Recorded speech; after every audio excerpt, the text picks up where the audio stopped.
Sanibonani. Sanibonani. Yeah, it is live. Okay. Sanibonani nonke. Good evening. Mhayise, I'm here with Pastor Bongani. Size lapha to give you the CRL update. Awulungisa ikamera lapho Pastor Bongani uvele kahle. Ngakunqamula ikhanda lento. Bakubona zonke. Siyabonga. All right.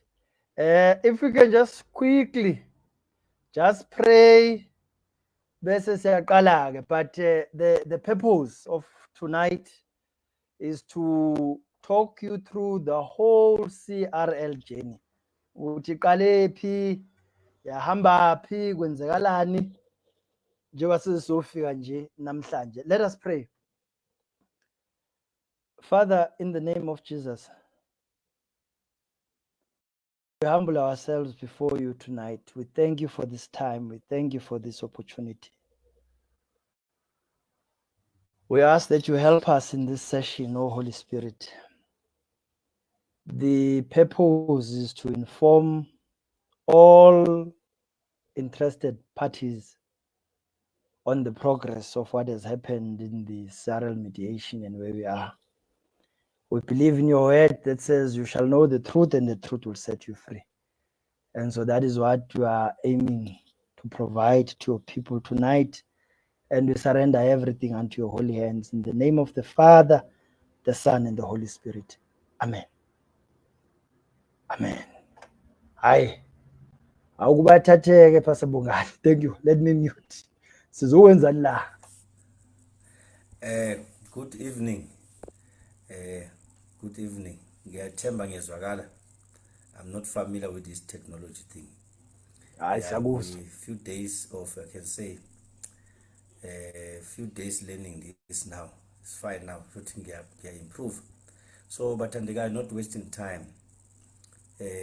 Sila ukuthi sikwazi ukuthi sicacise kubantu abanemibuzo eminingi ukuthi hawu nathula kangaka ungathi mhlambe khona okungahambi kahle futhi niphethe udaba oluphethe amalungelo abantu abakhalayo ngezikhalazo zabo, with all the complaints, the situations, with all, you know, the injustices, everything that we know. So we are here today to clarify and also to at least to update and answer and make sure to everyone who's concerned is with the understanding and knowing where we are now and how did we arrive here and where are we going. And also it's very important to make sure that others are aware of what led the mediation to be in CRL. And that's why we are here today in this evening, so that those who are interested and they are willing to have answers and they are concerned, they will find the answer, because we will leave no stone unturned. That's our duty, being in the forefront, making sure that we are transparent. And I like this because I cannot say our opponent, I can say the church is with the slogan of saying we are transparent, they are transparent, there is nothing to hide. So that's the way we are going now. Kiyabonga kakhulu Mhayise, take us through. All right. Thank you, Pastor Bongani. I'm going to be sharing another screen la. And what the screen will be showing you is the actual scope. It will show you the actual scope ukuthi besiyokhuluma ngani laphaya. I think by now kuyavela lapho. Let's just see. Yes, kuyavela. So ngizama nje ukuthi ngi-enlarge sikwazi ukuyifunda sonke. Okay, so what you are looking at on this screen now is the scope of what the mediation was about.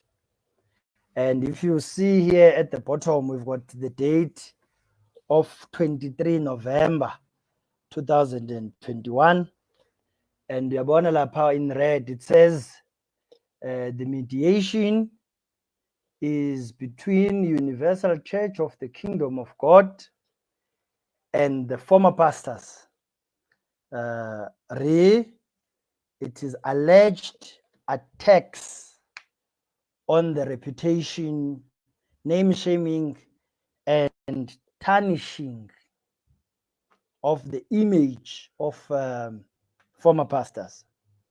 And then it says place will be the CRL Commission main boardroom.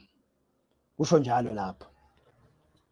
Now, the journey that has landed us on CRL started a long time ago. So if I explain my role in particular, I was never a pastor of the Universal Church. I guess I am Mhlalontle Jeffrey Hlatshwayo. I was never a pastor of the church, but I've been a member of the church since 1995, brought by my mother. I tell that story. So I grew up in the church, I became an assistant, and then in 2009, I got removed as an assistant because of issues that I had, particularly about the removal of Pastor Zenzi laphaya eBosman, where we're placed. So my home church is Ladysmith. Ngasuka 2008, moved to Johannesburg, started serving lapha ePretoria in Bosman. So in 2009, I then get removed by Bishop Marcelo Pires with Bishop Frank, and obviously the issues are around obedience and that sort of thing, because the pastor had been removed for writing the names of people in the Bible. That's what happened. This is 2009 now in Bosman. Wabhala amagama abantu in the Bible during a campaign. Sabuya, we were told he had been expelled, and we said no.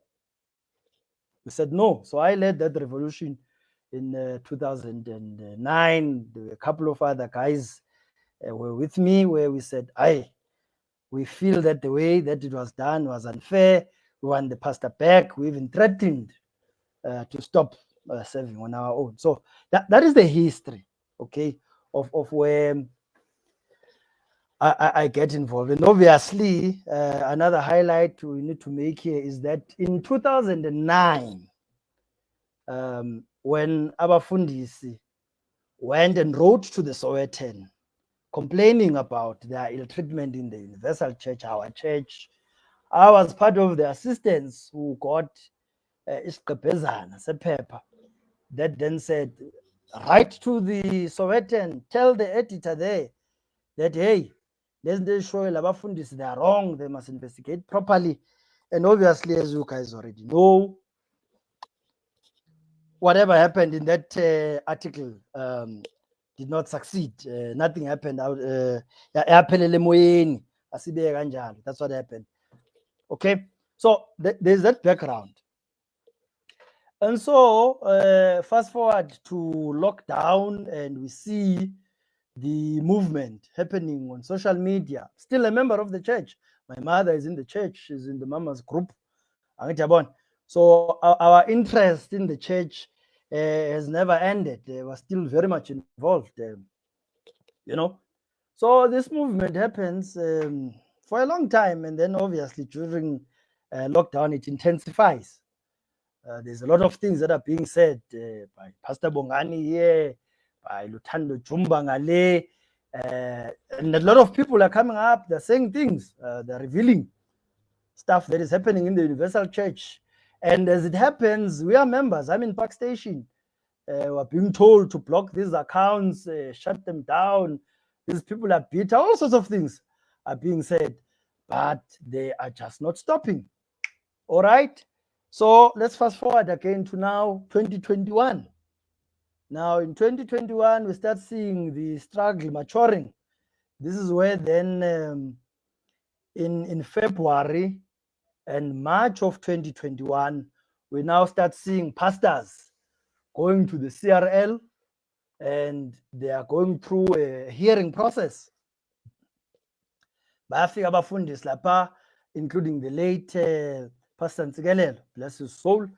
Bayasho lapha bazibeka lezi zinto, all these complaints, complaints that are not new, complaints that are consistent with what was complained about back in 2009. We talk about the journey here, how we got here. So fine, we see the pastors, former pastors, they are at the CRL. They are telling shocking stories, Lapana. And I mean, some of the things Tina as members we never got to know. Okay, fine, this is out there. What does the church do? The church issues a statement and says, listen, we are aware of what is going on at the CRL. We've spoken to them. The CRL said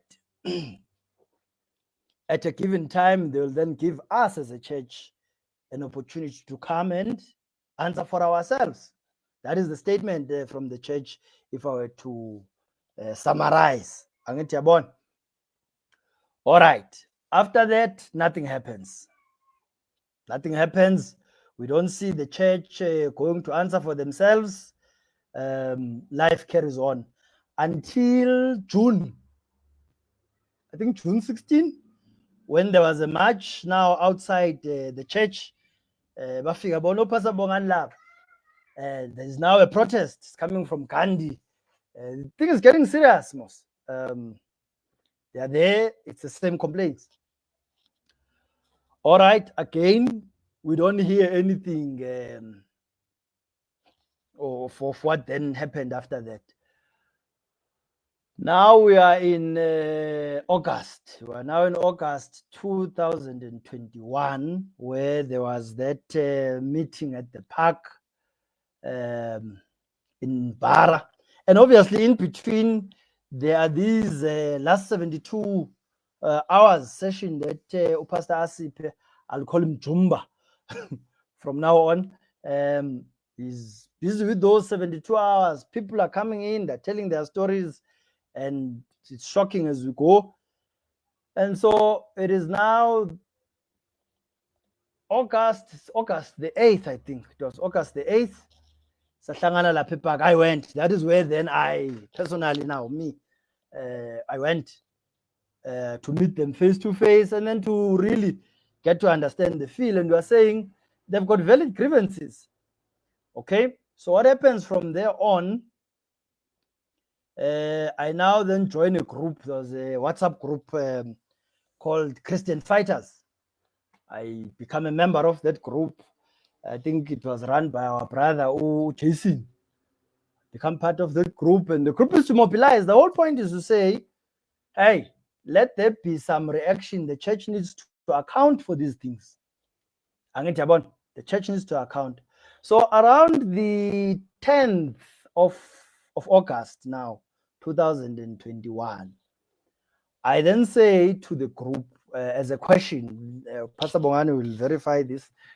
Okay,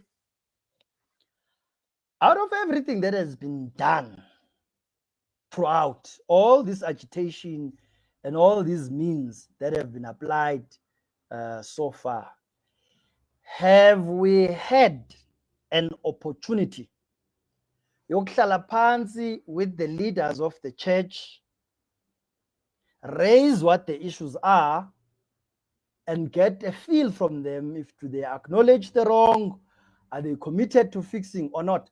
And I was asking that question as a member of the church, and I'm saying it took me a long time. It took me a very long time before I could join and participate and lift up my hand and say, I want answers here. And that is the predicament of a lot of the members of the church as well, to say, yes, Yanizwa, you are making a lot of noise online. What is this about? Have you spoken to the bishop? What does the bishop say? You know? And so up until that point, on the 10th of August, I got confirmation that a formal request for a meeting to talk with the leadership of the church, such a request at that point in time had not been made. Okay? So I then volunteer. I say, okay, no, I am going to take it upon myself then as my contribution. I will then write to the leadership of the church and request this meeting. And how I go about it, Facebook, on Messenger, I had Bishop as a friend, his wife, my brother, Bishop Oscar, was there, Menametso, and the husband, Pastor Blessing. So I put them all in one group, and I say to them, siyacela ukuthi kube ne meeting where we can talk about the issues that they also see on social media. Already at that time, we've agreed amongst ourselves in the group to say, okay, this is something that can be explored. This is something that really can be explored, and let us see how far it goes. Okay? Now, what happened from there was that I think I wrote the message around 3 o'clock in the afternoon on the 10th of August. And by 7 p.m., I actually got a response. I told a response, so I should, please use this email address. This is what she replied. Please use this email address and send your query there. Instead of me channeling the request via Facebook, let me write it officially. I was like, okay, good. We're getting somewhere. I took that message exactly as it is from Facebook Messenger. I sent it from my private email straight to the church, and I then obviously updated the group with so far the answer is that I must raise the request on proper channels. Good progress. From there, Kwatulega. Now, towards the end of August, going into September now, Pastor Bongani comes back to us and he says, Wemadoda, I have now been given a date by CRL for mediation. And they've given me the date of the 6th of September. Just check there for me, Pastor Bongani, if the dates correspond. But yeah, it was definitely the 6th of September. They say the pastors must come for a mediation. And so for us, we then saw that as a second opportunity to sit with the CRL Commission again, because up until that point, we had no feedback on what had happened to the hearings. We had no feedback. Nobody said anything. Everybody wants to know. We're all curious. We're all curious, want to know.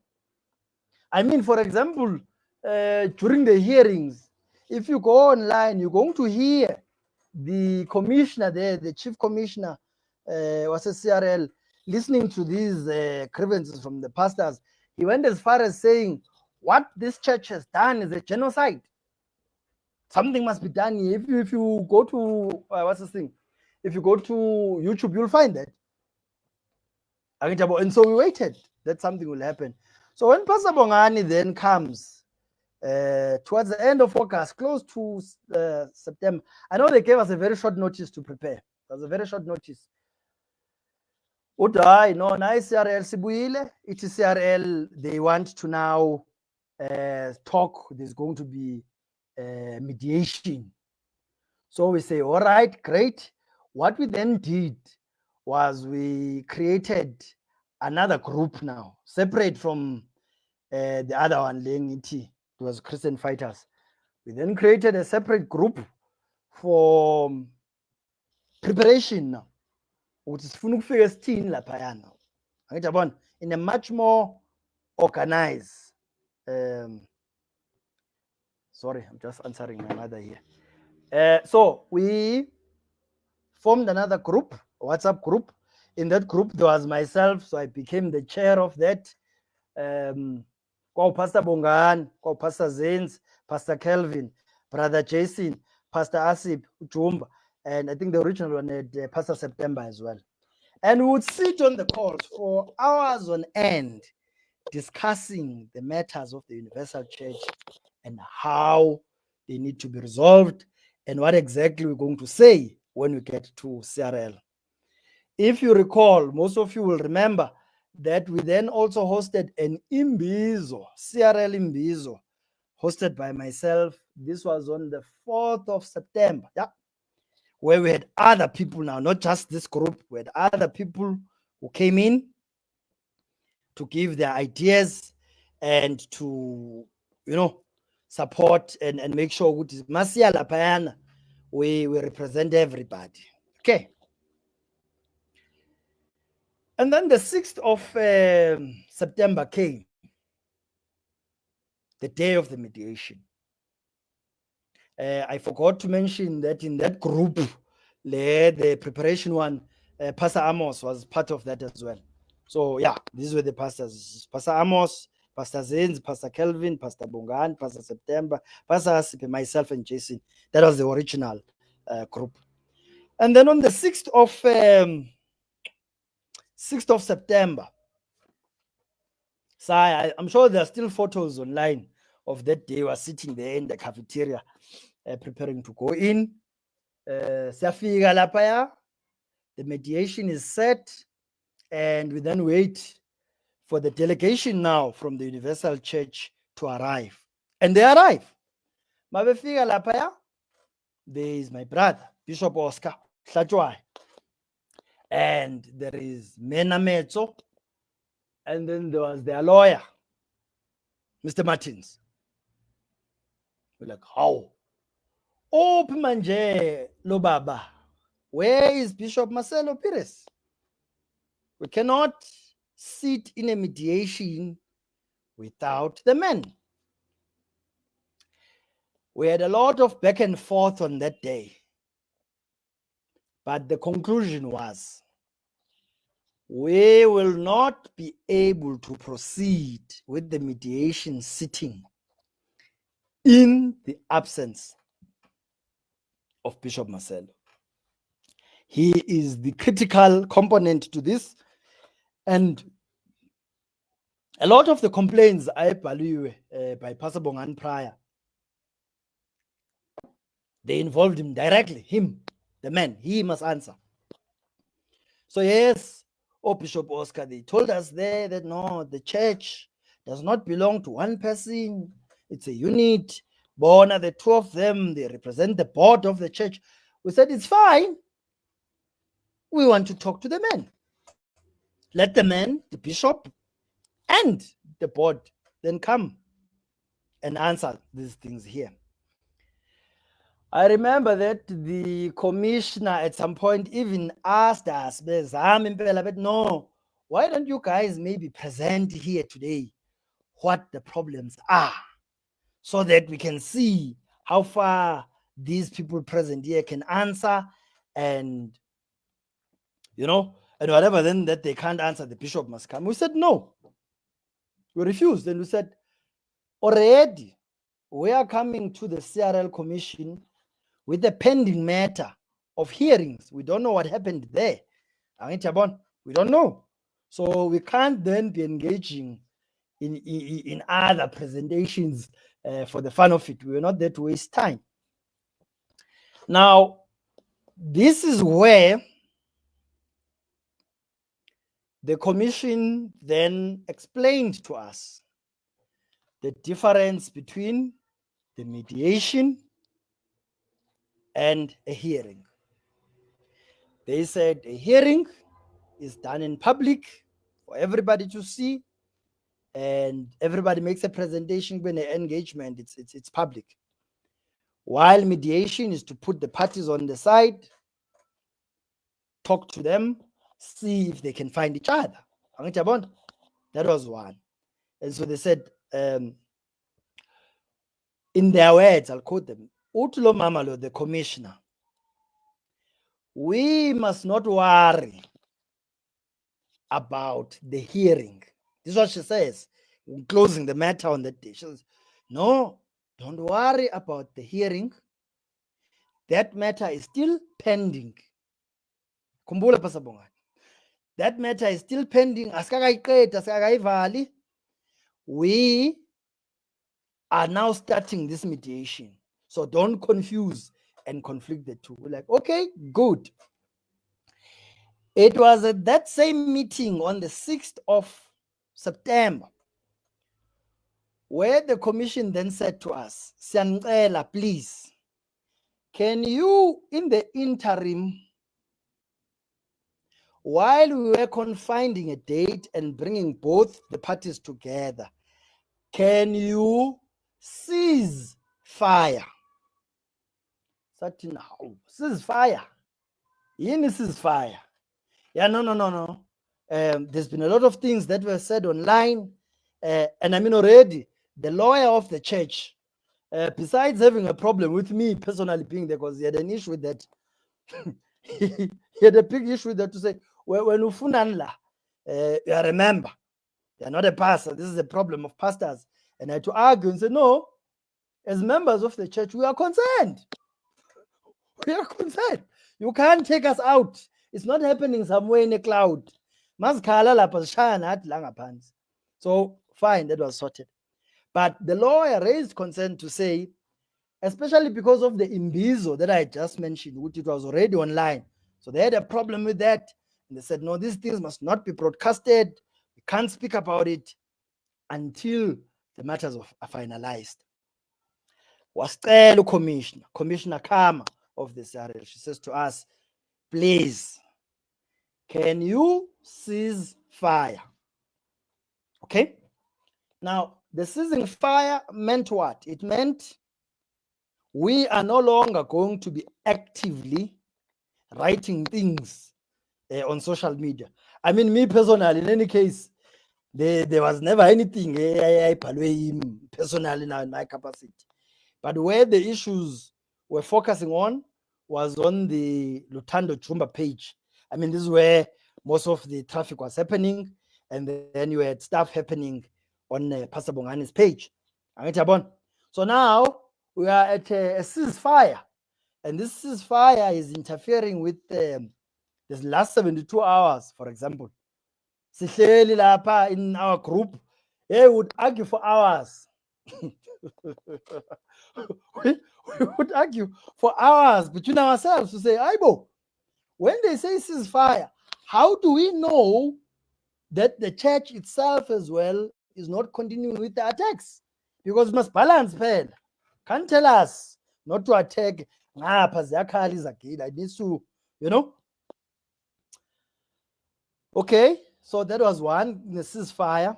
And within the ceasefire, there was then also the issue that we have to touch, the issue of court cases. And these court cases were seeking to interdict Pastor Bongani and Lutando Jumba as an NGO. That's what these processes were seeking to do. And we now had a conflict to say, okay, we must cease fire. Fire. How do you do that if those court proceedings are still underway? The church has not withdrawn. And as you heard the other day, such matters are still actually ongoing. They are. So we then reached a conclusion between ourselves and said, all right, in the Bama court case, the way we're going to approach it, we're going to say ngoba aqale before singene mediation. Let them continue with that process. It is fine. It's almost alike with that show of I'm a bishop that is going to air. There is something that was shot. It took place before we could sit and mediate. And so we can't stop that. It's going to run whenever. I was not involved in that, but it's there. It's coming. And so same with the court cases. We said, all right, let it be, let it continue. Okay, good. Now, we then come out of the mediation on the 6th of September. And we can't come to you and give you this update that I've just given you now. Because siyafana nababoshiwe manje, asazi ukuthi should we speak, will that collapse the mediation or not? Because at the same time, while everything is happening, we don't want to be held responsible for having collapsed the talks. We don't want that. So Tina, we took an initiative to make sure that everything in our power, whatever is in our reach, to protect this mediation and see to it that it succeeds. We did everything. So, Pastor Bongani, stop participating on Facebook. You will see that from that time until now, there was a great decline in activity. Why? We are trying to honor ceasefire. So we came, spoke to you here on the 6th of September, and I then said, you see, you'll even find that recording. I then say on that recording that the matter of the hearing is still ongoing. If you search, I think you'll find it on the Lutando Chuma page. You want to say something, Pastor? Okay, fine, thanks. All right. You want to speak? No, okay. Let me continue. Thank you. All right. So you will find that video of me now with the other pastors where I say the CRL hearing matter is still ongoing. That matter is not closed. Where did I get that? I got that from the chair of the commission. We take that information, we come to you, we present it to you. It is not a figment of our imagination. It is what we've been told. Why am I mentioning that? I am mentioning that because between the 6th of September and us getting this date you see here of the 23rd of November, a lot of other things happened in between. Part of the things that happened was that the church told the commission that for them to appear, they are going to need statements from us. We now have to put it in paper and say, wena Hlatshwayo, how was your name tarnished? Wena Mhayise, how was your name tarnished? Wena Sikwenda, how was your name tarnished? And so we had a problem with that, to say we are not going to the CRL to settle personal scores. So if you now want me to write a statement about how my name was tarnished, okay, then that means what? Now I must write about how I was called at the Bara Church, at the door there, by Bishop Frank, by Bishop Marcelo, Pastor McIntosh, Pastor Mhayise, who stood there. There was even that pastor they used to call Noah when I got expelled. And yes, they wanted to beat me up. Yes, they called me a Lucifer. So now I must write that and say that is how my name was tarnished. But the point is, that doesn't matter. Did I become a Lucifer? I don't know. Maybe I did, but it doesn't affect me. You know? So if you're going to ask me to say, hey, write about what happened to you, you are now trying to reduce this matter from the broader spectrum and you want to make it about Mhayise. That was our perception at the time. And so we've written so many letters to the CRL. We wrote to the CRL, we argued, and we said, no, we're not going to write these statements. How is these statements different from us having presented on the first session? We are refusing. And we quoted and said, sisalindile namhlanje ukuthi le commission yenu isitshele ukuthi what is happening with the hearings. The answer that followed after that shocked us because, for one, they told us that, listen, the matter of the hearing is actually closed. This is what they tell us. It's in writing. We've got an email that says that. You must understand that everything that I'm going to say here tonight, if we don't have a paper or a voice note or something to back it up, then we will not say it. Yeah, but where there's evidence, we're telling you everything tonight. So they say on that email, the commissioner, Commissioner Kama, you see on your screen, they say to us, she's new.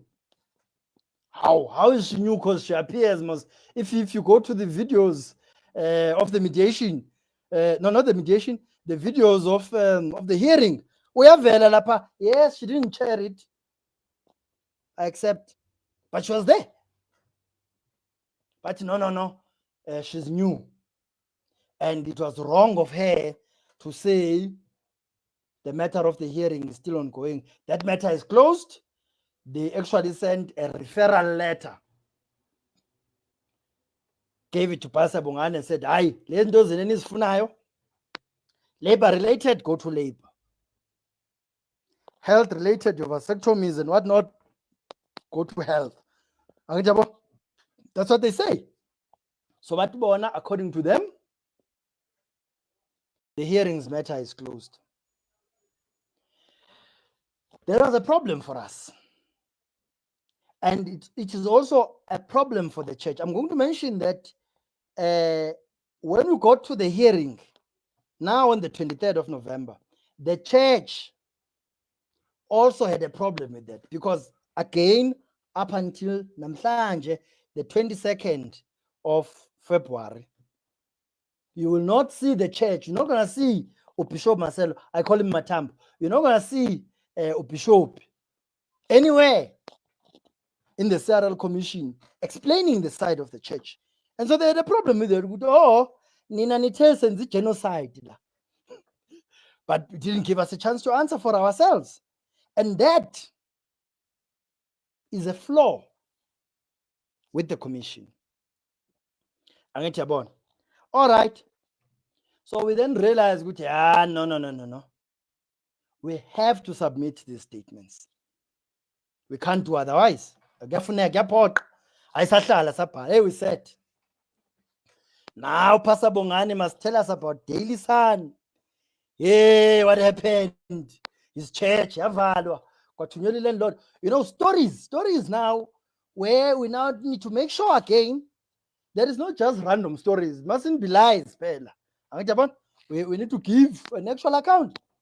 So, Pastor Bongani has to now tell the story about what happened to him as a pastor, how he got dismissed, how his matter ended up on the Daily Sun, how his name got tarnished, how papers were printed. You know the whole story. Pastor Amos tried opening a church, the church is there involved. What is it doing? It is busy chasing him out through the landlords. Pastor Zenz mentions the issue that I mentioned at the beginning.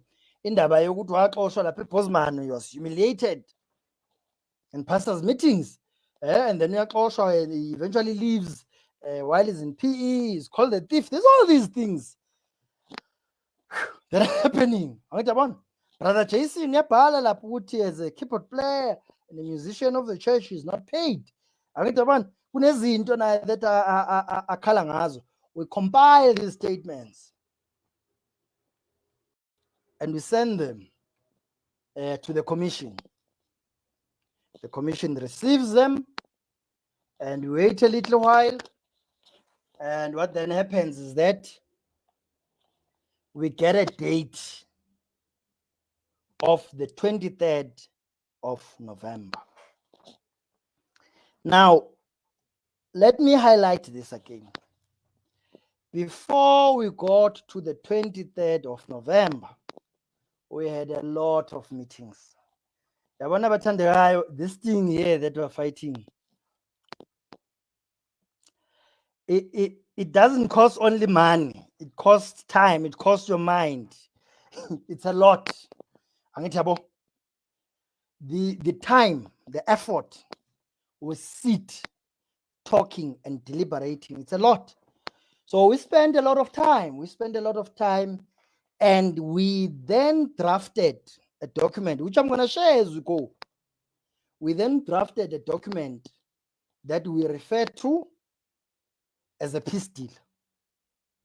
And by that we mean what? These are the list of 15 things that we believe that should the church do, it will resolve these problems that we have.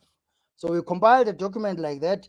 Before I'm done with this whole thing, I will share that, and we're going to go through those points as well. I'll also encourage you that if you have questions right now, we will still take your questions. You can put it on the chat. This is our pendulum as we go. It's the whole point of this is to make sure that by the time we're done, we've answered everything. Okay, now we are on the 23rd of November, 2021. Now on that day, Pastor Amos was not present because he was not well. Pastor Asipe was also not present by decisions that were taken in the group earlier, okay? So, okay, Pastor September, already by then, Pastor September was no longer very much involved in this group because he didn't have time for these calls that I'm talking about. So already by the time we got to 23 November, his activity had completely reduced. So we are now going to this mediation. It's myself, it's Brother Jason, Pastor Bongani, Pastor Zenzi, Pastor Kelvin. We are the people who are going to now sit and address this mediation. Good. On that day, Bishop Frank, Bishop Oscar, Bishop Justice, the lawyer, Mr. Martins, and Pastor Mhayise, all five of them, they arrived physically. I think you're saying something, Pastor Bongani. Were you saying something? You're on mute.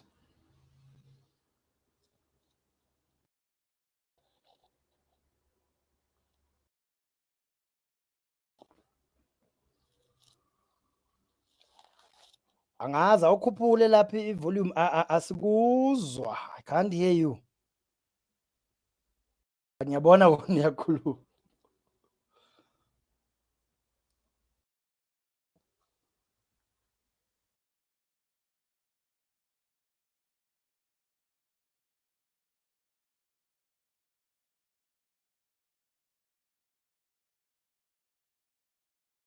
Okay, it's fine. Let me continue.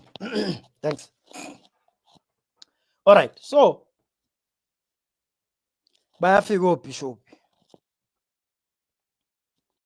Bishop Frank, Bishop Oscar, Bishop Justice, Pastor Mhayise, Menameto. They arrive. sibuze manje ukuthi how, okay, where's the bishop? Where's Bishop Marcelo?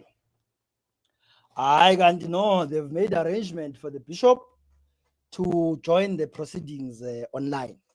So that whole day, the 23rd of November, the bishop dedicated his time, wahlala from morning until afternoon, virtually was participating in the session, sakhuluma, saxoxa. And so we decided amongst ourselves that, it's fine, even if he's not physically there, the fact that we can see him virtually is okay. We can proceed. Okay. Now, things that were happening there, I see there's like 2 questions here, private versus. Okay, send the link to this number. Okay. Hold on. I see there's a problem in lapha. What happened after that is that the mediation began. When the mediation began, the commissioners wanted us to go through the statements that we had written. They wanted us to go through the statements that we had written, and they wanted us then to give the church the opportunity to answer. And I remember Pastor Bongani went first, and then it was my turn. But our whole angle was to say, we have already written these statements. We took the time. So the least that should have happened is for them to read what we're saying on those statements. So instead of going through mine, I then got a chance to read that article, 2009. And the argument we're making there was to say, the reason why the church finds itself here where it is today is because it suppresses any form of raising issues. Isonto alivumi ukuthi mawunenkinga uhlale phansi nalo and nizilungise lezo nkinga lezo. That's what we're saying. And read this article that spoke about what happened in 2009, and we said to them, these problems that we're talking about now today, zisavela khona laphaya. So every one of us got a chance to speak, and obviously Pastor Kelvin's role, because he didn't write a statement. Pastor Kelvin did not write a statement himself, but what he specifically wanted to clarify to the commission is that there are now pastors who are homeless, pastors who are struggling ever since they left the church, who have been destroyed because the church, I can hear you kancane manje mfundisi. Sekuright bengilungisa. Okay, good. Thank you. Kodwa ungakhohlwa ukuthi my battery is going down. I've sent you the number. It's me who send you that number that you can send me the link. I will be preparing the other phone. All right, no. Let me quickly work on that. Thank Okay. you. Let me quickly work on that. All right. Okay. Let us proceed. In us proceeding,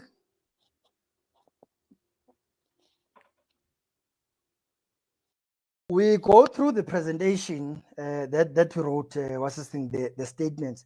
But what we also found in between us giving our presentation was that in actual fact, the church had replied to the statements that we had written. They replied to each one of us. And I'm going to be sharing the responses with you in detail. I just want to quickly send Pastor Bongani the link on a different number here. And then I'm going to share what the response was. This is now before the bishops got a chance to speak.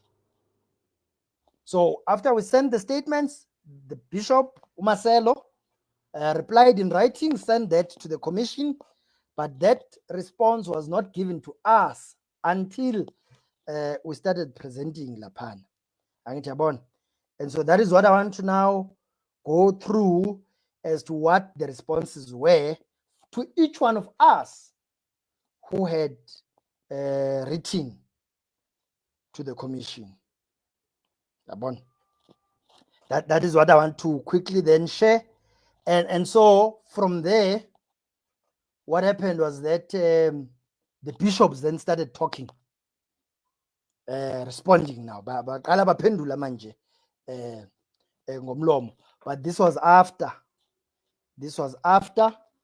the written stuff. So I'm going to check here.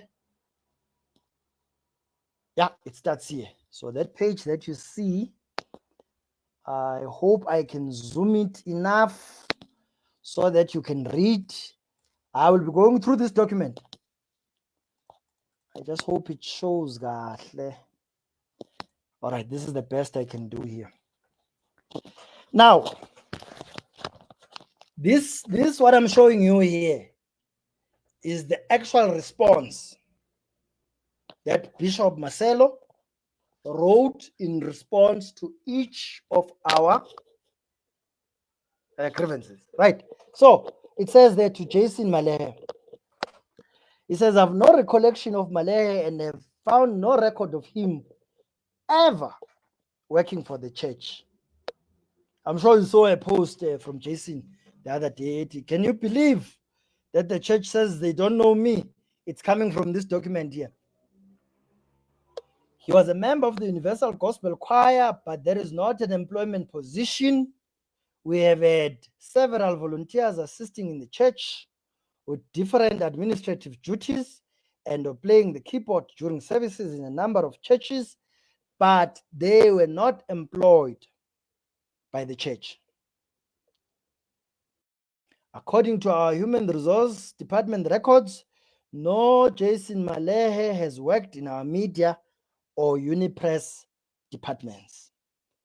Volunteers are not employees. They offer their time and assistance in service to their Lord in his house for his people. They do not expect or request compensation because they know it is not employment, but they are voluntary offering to God. This, what I've just read to you, is a written response of Bishop Marcelo. He is replying to Jason. Okay. Now, fine. What I want to note though, this written response, we got it when we had started with the presentations. But this was even before Jason got a chance to speak. Now, even though this was already written, we all still got an opportunity to present our case. So I'm going to get to that as well. So the fact that the church had replied and said, they don't know who this is and all this thing, the fact that the church had replied like that did not stop the proceedings from going ahead. Okay. Now this, let's see now. This is the response to me now. Jeffrey Hlachwa. When people get out of line, they will be corrected. This is what the bishop says. But I would not call anyone Lucifer. So, okay. The church has discipline and order, and those who cause dissension and division, as was the case of Hlachwa, will face disciplinary action. This is always made clear to everyone, especially those who offer their voluntary assistance to the church in any form opposition. Furthermore, here's the nice part here. we always make it clear to everyone that should the church and the service it provides no longer be good enough for someone, they are free to seek these services elsewhere. This was also communicated to Hlatshwayo. Ngatshelwa ukuthi mangiyofunela isonto ngala mina. This was also communicated to Hlatshwayo, who seemed bent on causing what? On causing confusion in the Bosman branch and elsewhere. Okay, fair enough. Okay, and then to Pastor, who's this now? Pastor Amos. To Bishop La, I did not know that he had opened a church. I had nothing to do with the evictions to which he refers. Because Pastor Amos that he was evicted. We had instances when former pastors who no longer served. Let me find the second image here. I think it's this one. Let's see. Yeah, okay, it is this one, yes. Let me zoom. Go back. Yeah, I think you can see. I hope you can see. Yeah. So there were instances, we have had instances when former pastors who no longer served in our church deceived members of the church, telling them that they had opened another branch of the Universal Church and inviting them to attend services at that branch. When we discover such deceits and others that we found out over the years, we would inform our members, but would never compel them to remain in the church if they wished to join the former pastor or the former pastors. People are free to visit or be members of the church or not.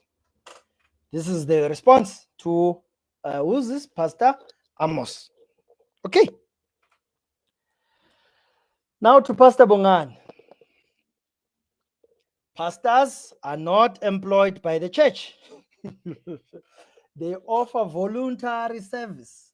When their voluntary service is withdrawn, the church does not follow after them or harass them.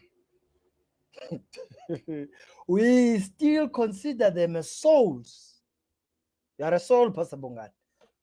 We still consider them as souls that need to be saved and as soul winners. Our aim is to assist them to be saved when they breathe their last. Hallelujah. I had nothing to do with him being evicted. The story in the Daily Sun was not initiated by the church. I have not lied about Mhayise or harassed him in any way. I did not post a picture of a former pastor or pledge a reward for him to be found. I posted a Facebook message about the death of auxiliary pastor Luto, posted by a former pastor. And of course, his name and profile picture appeared on the post. The reward still stands because we would still like to know who killed the young auxiliary so that justice may be served. Now, at the funeral of Pastor Isaac, I made mention of the fact that there are some who served with him as pastors, who despised him because he was quiet and reserved. And although he kept his faith until his death, they gave up on their faith and forsook the ways of God. Okay? Now off to Pastor Zenzi. It says here, Zenzi's wife never worked as my personal assistant, but worked as an administrator in the office of the church, Ekapa in Cape Town. Before the incident that had him transferred from the Bosman branch, I had given all the pastors the instruction that stipulating amounts or requesting that people disclose what offerings would present to God was not what I think was not allowed. Let's see. Here's the last image here. Rotate this thing. Okay, good. Was not acceptable. Let me read properly again. We're coming from here. Before the incident that had him transferred from Bosman branch, I had given all the pastors instruction that stipulating amounts or requesting that people disclose what offerings they present to God was not acceptable. And that if they were doing this, they had to stop the practice immediately. He ignored the instruction. Usetikela, I probably reprimanded him in the meeting of pastors for all the others to know what the consequence of disregarding the instruction would be. He was transferred to Port Elizabeth shortly thereafter. He terminated his voluntary service while he was there, but caused a rebellion. Where is this now? Yeah, a rebellion in the church before he left, inciting the assistants against me and causing harm to their spiritual well-being. Now, this is the written response to each one of us. And as you've heard, the bishop here is taking no responsibility for anything. This is just now about the 5 of us. He's not taking responsibility for anything. He didn't call me Lucifer. Everybody else was wrong. That's fine. But what I want to highlight here at this very point is that the other bishops, Bishop Frank, Bishop Justice, and Bishop Oscar, from what we could gather, they had not seen our statements. And I don't think they were also aware of this response.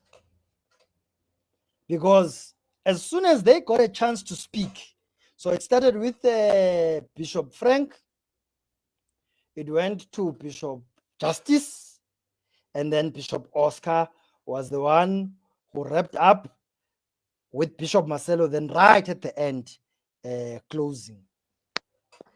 But the tone was the same from all 4 of them. They had gone to the commission, number 1, to respond to what happened in the hearings. Because as they went, are you saying something, Fundi? I can't hear you. You are on mute. Okay, I can continue. Hayi ngikhuza umsindo ngapha khululeka ngikhuza ngapha umsindo. No problem, no problem. Hey. Yeah. All right. So, all 3 of them who spoke first, they wanted to answer things that happened in the hearing. They even referred to people that I also don't know. Abu Sibego and all sorts of other pastors, abanye angibazi mina. Angithi yabona. Ubona ukuthi the aim was to reply to what's happening in the hearing and not necessarily what had taken place in the mediation. That was 1. Number 2, they had come with a very simple mission.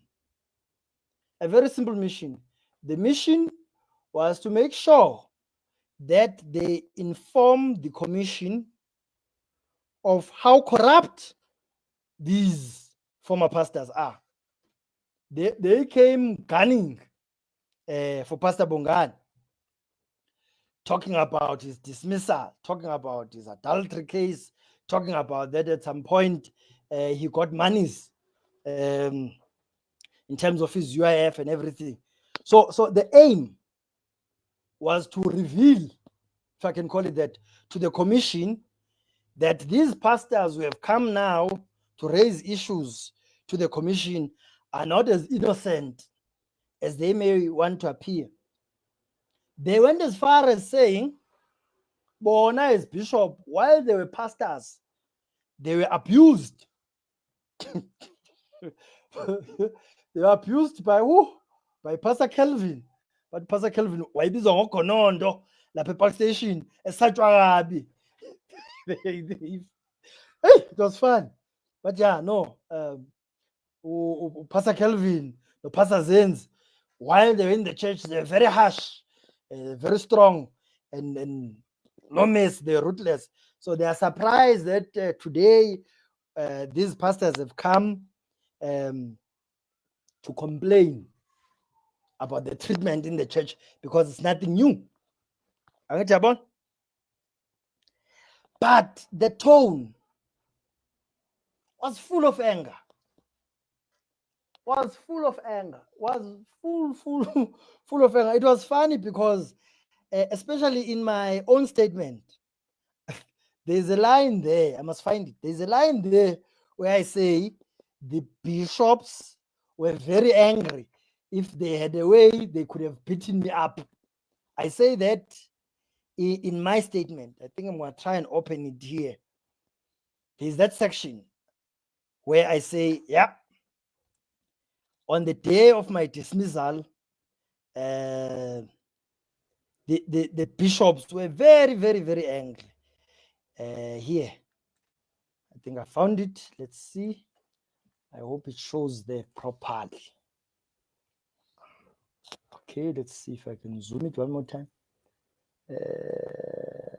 All right, so I've now detailed it. It's a long statement. It's a 4-page thing that I wrote here. So I say here, I went to serve in Bara that Sunday as per normal, and assistants told me that Bishop Marcelo Pius was looking for me and wanted to talk to me after the service. I already knew that he was going to remove me from being an assistant. This is my statement, me now, that I submitted. I say here, I met Bishop Marcelo, Bishop Frank, Noah, the Universal Community Administrator, Pastor Miles, and Pastor McIntosh in the passage close to the altar in Bara Branch. The bishops were very angry at me. They could have beaten me up if they could. I say that in my statement. But like I just said, Bishop Frank had not seen this statement. But the way they were behaving, even in the commission, they asked the commission, Ogoti, how does the commission think it's going to resolve spiritual matters? They said the commission has allowed them to be despised in public without giving them a right of response. They had a problem with that. They had a problem with the pastors who are now complaining, going as far as saying, no, the only issue here is that most of these pastors no longer get the benefits they used to get from the church. That's why they're angry. And they were telling us there live that the church will never change. We found the church the way it is, you know? So that is what happened up until that point. I think I'm going to pause here a bit, Pastor Bongani, allow you to come in, and then I want to come back to detail the matter of the peace deal, those points. I've spoken for too long. Thank you. Ngiyazwakala. Thank you.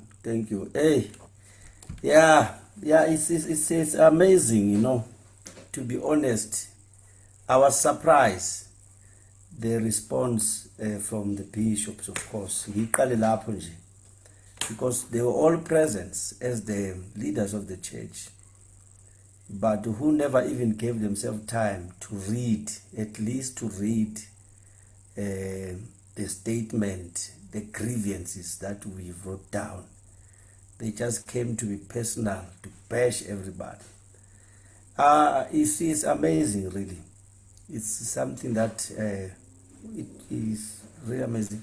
The anger of Bishop Frank it was really anger, that even though he was asked, why are you angry? Said, if you can open my heart, you'll see how angry I am against these guys. And if they are just sitting here, he gave us the name, by the way. He said, it's a bunch of moaners, just moaning. If they don't have, I'm talking about the response of Bishop Frank. If they don't have jobs, let them go and look for jobs. Then sahleka sonke ke because he was angry, really angry. Because what we thought, Bathandekayo, it's an opportunity now that at least we can have a dialogue and talk with the serious matters that are there affecting lives. And we cannot be dodgy. Let's talk. So the doors was open to talk.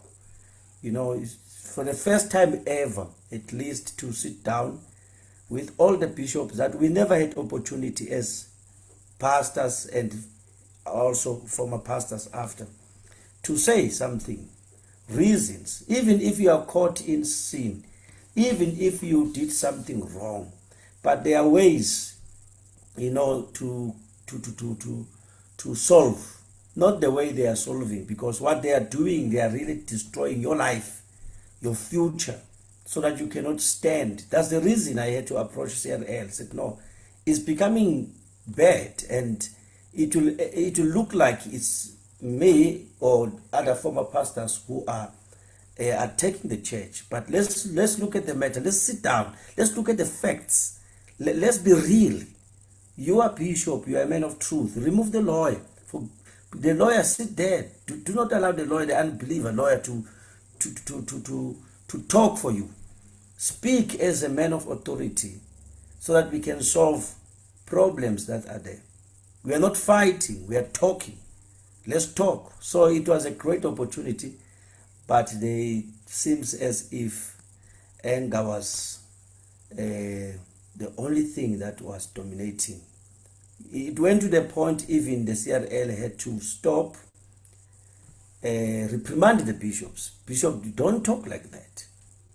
The commissioner even said, I'm the bishop in my church, but don't talk like that. Why you raise your voice? Calm down, talk. Then he made reasons. He said, no, I'm preaching to a lot of people. That's why my voice is big. So those were the answers that I feel like, really, if the church does not sit down and talk the matters, the church is not, or the leaders is not, they are not in truth. They are not in truth at all. Because finally we have to talk the serious matters. That someone is in the street there, or your name is being tarnished. For example, my landlord was approached. This is not a lie, I'm not inventing. Was approached by the church. Remove this man here. Don't allow him to rent. By the way, I'm still renting there. I'm signing the new contract, continuing. So those are the things that the church does. But when we have to face the reality, the leaders are dodgy. They don't want to talk. They don't want to talk. The response of all the bishop was not directly to what we've wrote to CRL. Never. Wrote serious things there that bishop and other leaders that are saying about the young man who died in Vlakfontein or Fine Town. Statement that came from, to the church members, even church members, they know that they heard this statement. Bazalwane, former pastors are like this. You see, this is the work of the former pastors. Statement like that. So those are the things that we wrote. So CRL, you see, if things continue like this, tomorrow it will be, something will happen there, they will say it's Bongani, or is that from a pastor, or they don't mention a name, they just, paint everyone with the same brush. Is these guys who left the church. So we thought by going in CRL, even now we hope things will be resolved, because kuyonakala and kuba ngathi yithi esimoshayo kanti ama leader awayenzi ngendlela efanele. For example, I don't know who I was, or the church defined me as an employee or volunteer. When it comes to where they have to be questioned, you volunteer very for all these 14 years, he volunteer, terminated his volunteer service.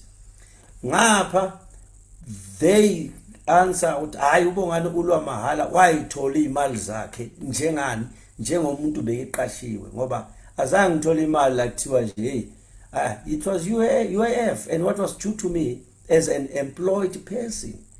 So konke lokho imalida kumele akuphendule kungabalekelwe ngoba kuyingozi ukushiya izinto eziso. Kodwa mase kuvule kumnyango ukuthi kukhulunywe, I hope and I believe that as leaders they must, kune-verse elithi ungasabi ukuthi uzawuthini uma ubekwa phambi kwamakhosi noma phambi kwababusi.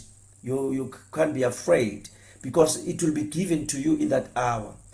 But we see the same Martin who also, I've got track of emails. When I started the church there, he wrote to me that, hey, stop harassing the church. I asked him, hey, your client is hanging my pictures there in Vanderbilt Park and everywhere, and why are you coming to me? Then he never answered. So that's where we have a really problem when it comes to spiritual discerning. Gempela. Look, all the response. We are going to go in details, of course, to cover other things that really will give you a question ukuthi abaholi bethu uma beneqiniso noma bemthanda uNkulunkulu, how are they supposed to engage in this thing? Because it involves community, it involves a human being, it involves a family, it involves someone that will establish a family. So this is a time that to fix, refresh things, get the opportunity. But I don't know ukuthi kuhamba phi. Maybe siyothola impendulo ngelilanga kodwa as we continue. Angibambe lapho Mhayise because you have to go in that details. I was just highlighting this ukuthi when Bishop answer in his response writing down Bongani is volunteer. Ngapha le volunteer li fully employed to Department of Labor. So that's where the problem is with the church. The church is supposed to be transparent. Ngapha Jason ayasimazi, ngapha ubani bana asimazi. Konke lokho the church is supposed to be, the leaders they must be transparent. No ukuthi kusithulisa kodwa ke asiboni ngokufana. I believe in God Mhayise to the point ukuthi noma ngilwa nawe I must also understand ukuthi there is a highest authority. There's a highest authority uNkulunkulu. Umholi uma azokhuluma amanga azawabhale phansi uvikela ini. Why? Because those are the things that are supposed to be now addressing. For example, 2009 incident. You were the one also, Mhayise, as a member that you attacked the journalist in receiving the command. When you came to your senses, no man, this is as a member, but that time in obey. So now in those things you realize, no man, there's something that the leaders did. They need to be held accountable. And I hope at the end of the day, there will be solutions of this matter. Because if 2009 nothing happened, and now we are here, in 2032 I'll be already almost 50 to 60 years. Zobena 52, I think. So besesigugile. But kuyoba khona abakhalayo because of these matters that they were supposed to be solved today, but have been left like that. Uma uyivolunteer, hayi uma ngabe employed, let the church be transparent in that matter. Nginenkinga ke lapho Mhayise ukuthi kuloku volunteer kuthiwa hayi Bongani nje hayi bekayivolunteer bhalwa kudelisayo hayi bekayivolunteer lo smas moshile moshile isiphingi lesi hayi cha sekuhamba iphela ngayo ngapha the same Bongani fully registered in Department of Labor. I did not know, but I had to find out all these things with Aibo. Give a number, most employed number there that I have been paying Ilokuza or UIF because they gave us payslip. I still have some here. So I had to look and said, no man, I think your claim and I'm going to pila. Ngoba anginalutho ngeke ngiyoganga ngiyobamba inkunzi ngifuna ukuphila. But the leaders, they block even those channels. I remember in Department of Labor, they most of the workers there, they said, hey, I was ashamed. But hey, will I succeed if they comment like this? That, here comes this church again. So I have questions with what is it that the leaders are afraid of? Because iqiniso man, iqiniso lapho khulume ngeqiniso, transparent man, not to be dodgy. Martin is there confusing us ngelaw. Asazi lutho ngelaw.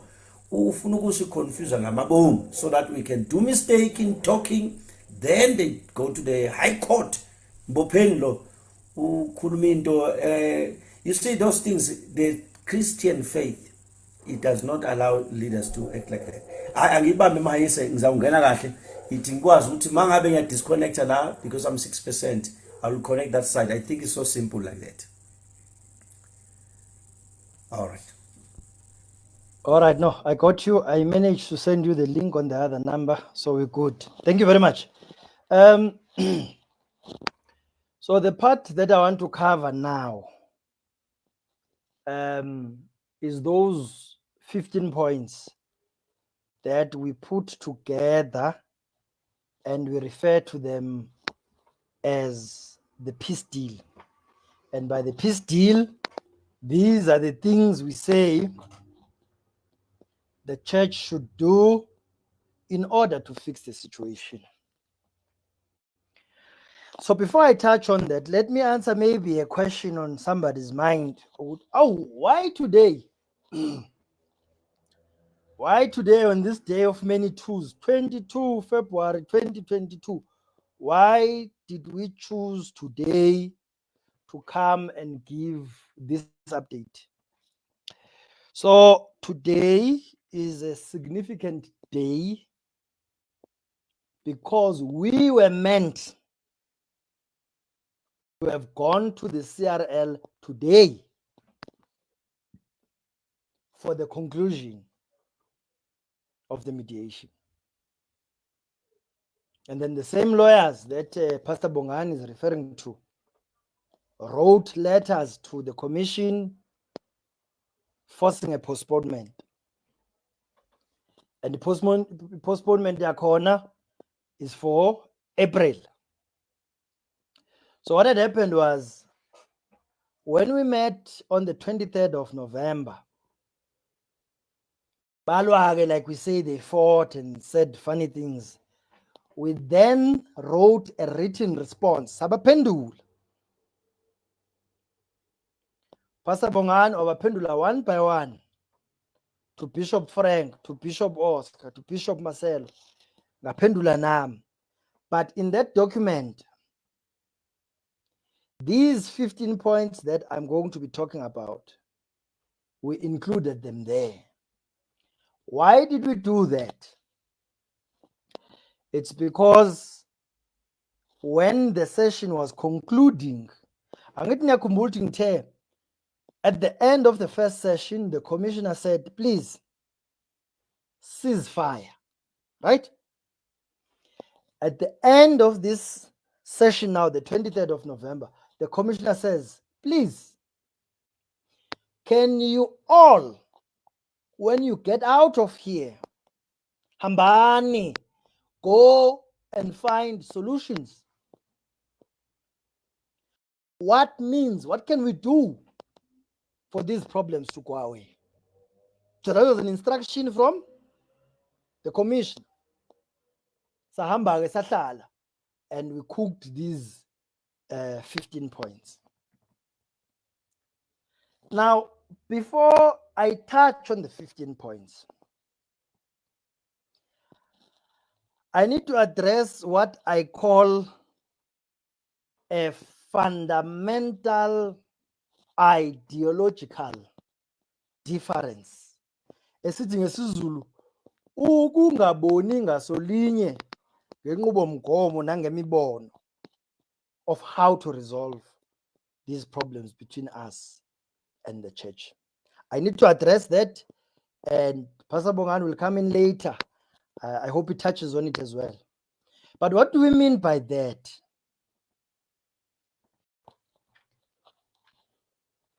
We have a situation. It exists. We have a situation where there are certain, I'll call them pastors. Yeah, let's call them pastors. I don't want to say individuals. No, let's call them pastors. We have a problem where there are certain pastors who do not believe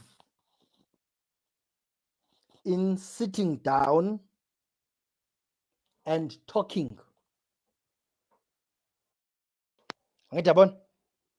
So, for example, I, as a member of the church, to me, it was very important to say, has that option been explored? Have you sat and spoken to these people? How are they supposed to fix the problems if you've never had a chance to talk to them? You have to have sat with them first. Our message is different. You understand? Our message is different to you because now we've sat with the bishops. And they continued with the arrogance in our face. That's a different story. It's not like me shooting here on social media. In one room. Now, there are pastors that don't believe in the mediation. To them, it's a waste of time. But it doesn't just end there. You've got a certain pastors who are saying the church is a cult. It's a cult.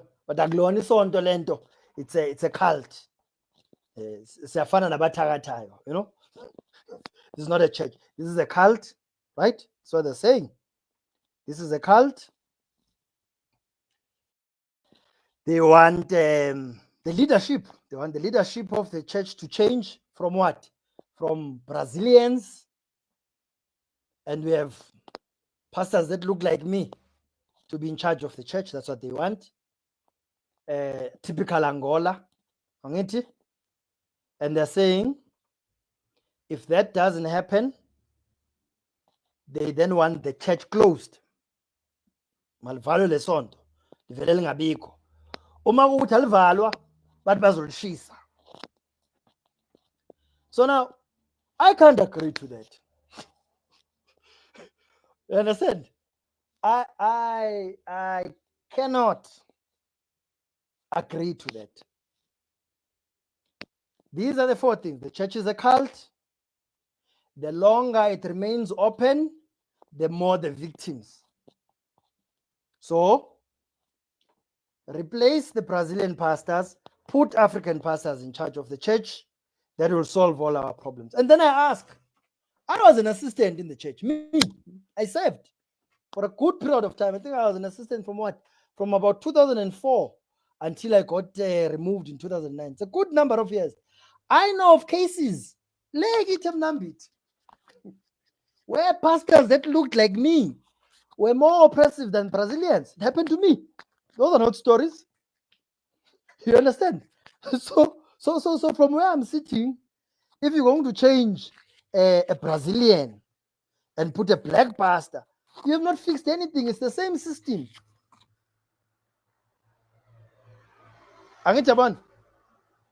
So That is where the ideology then differs. Because then again, Before you continue, go can you ahead. accept me? Can you accept me that side? I'm dead this side. I will check. Yeah, when I see you, I will.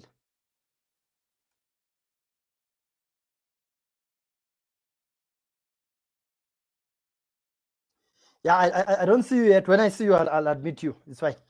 But let me proceed. So,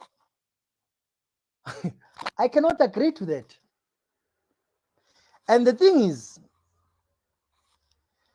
the Universal Church of the Kingdom of God is a spiritual home to a multitude of people. My mother still goes to the church. Just the other day, on a Saturday, we went to a funeral with Pastor Bongani. I think you saw the picture. Behind me in that church, behind me in that church service, there was a group, Mama's group was there in their uniform. They were wearing the Mama's group uniform. These are members of the church. Now, if you want to shut the church down, if you want to ban the church, where do you say those mamas must go? By AP. And you'll understand that because of all this chaos online, right? The unexpected collateral damage, the unexpected collateral damage of all the movement online was that today we have a lot of people who just no longer go to church anymore. They yeah, they no longer I put this, welcome back. Those people just simple no longer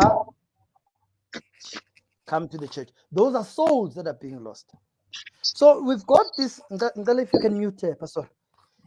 So those are now souls that we've now taken out of the church without meaning. We didn't mean it for it to be like that.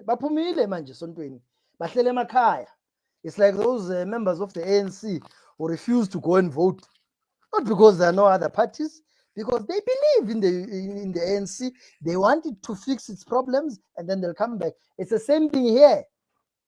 Those members of the church are concerned. They love the church. They're like me. They don't want it closed. They want it to what? They want it to fix its problems. And where we differ with some of the pastors. And that difference goes as far as compensation. So if we were to now analyze why the hearings collapsed in February, March, what we came to find out was that some pastors told the commission that they want the church to pay for what it did to them. So whether the church continues to do wrong and whatever, the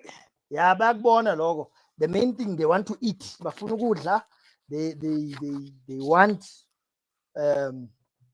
the church to pay because they're gonna loot. And so the commission received these complaints from those pastors. And the commission said, hey, Tina is in those compensation we really can't address. That was the main reason why the mediation was in the hearings in February, March collapsed. It was because of that. And when we got to the mediation now, the statement, Brother Jason, a lot of the things he said in his statement were related to what? To compensation. Good.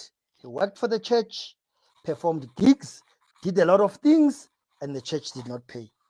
The commission allowed him to speak, state his case, and told him that compensation is not something they'll be able to address. It is outside of the scope. Does he want to continue and talk about the section where his name was tarnished? Because at least that they will then be able to assist him. Jason declined, but I know it's fine. He withdraws. He's not going to proceed. But my point is, to the people that want the church to financially pay for what it has done, and they want the change in leadership, bafuna kusuka Brazil, African pastors must take charge like it happened in Angola, forgetting that Angola was done by people inside the church. It was not ex-pastors. And yes, Angola functions, it works. But that is not where we are at this point in time. Maybe later, Sophia, Angas, it could happen. So there, that is where the difference is. And if you put it into numbers, Baning, there's a whole lot more people that want the church to remain opened than those about Alvalo. That is why even today, if we were to go now and write something bad about the church, I can guarantee you there will be members. It doesn't matter how much your truth is. There will be members who will stand there and they defend the church. Abantu bayalthanda isonto. And masida baphume, we need to indicate ukuthi sida baphume bayepi. There must be alternatives. And right now there aren't any.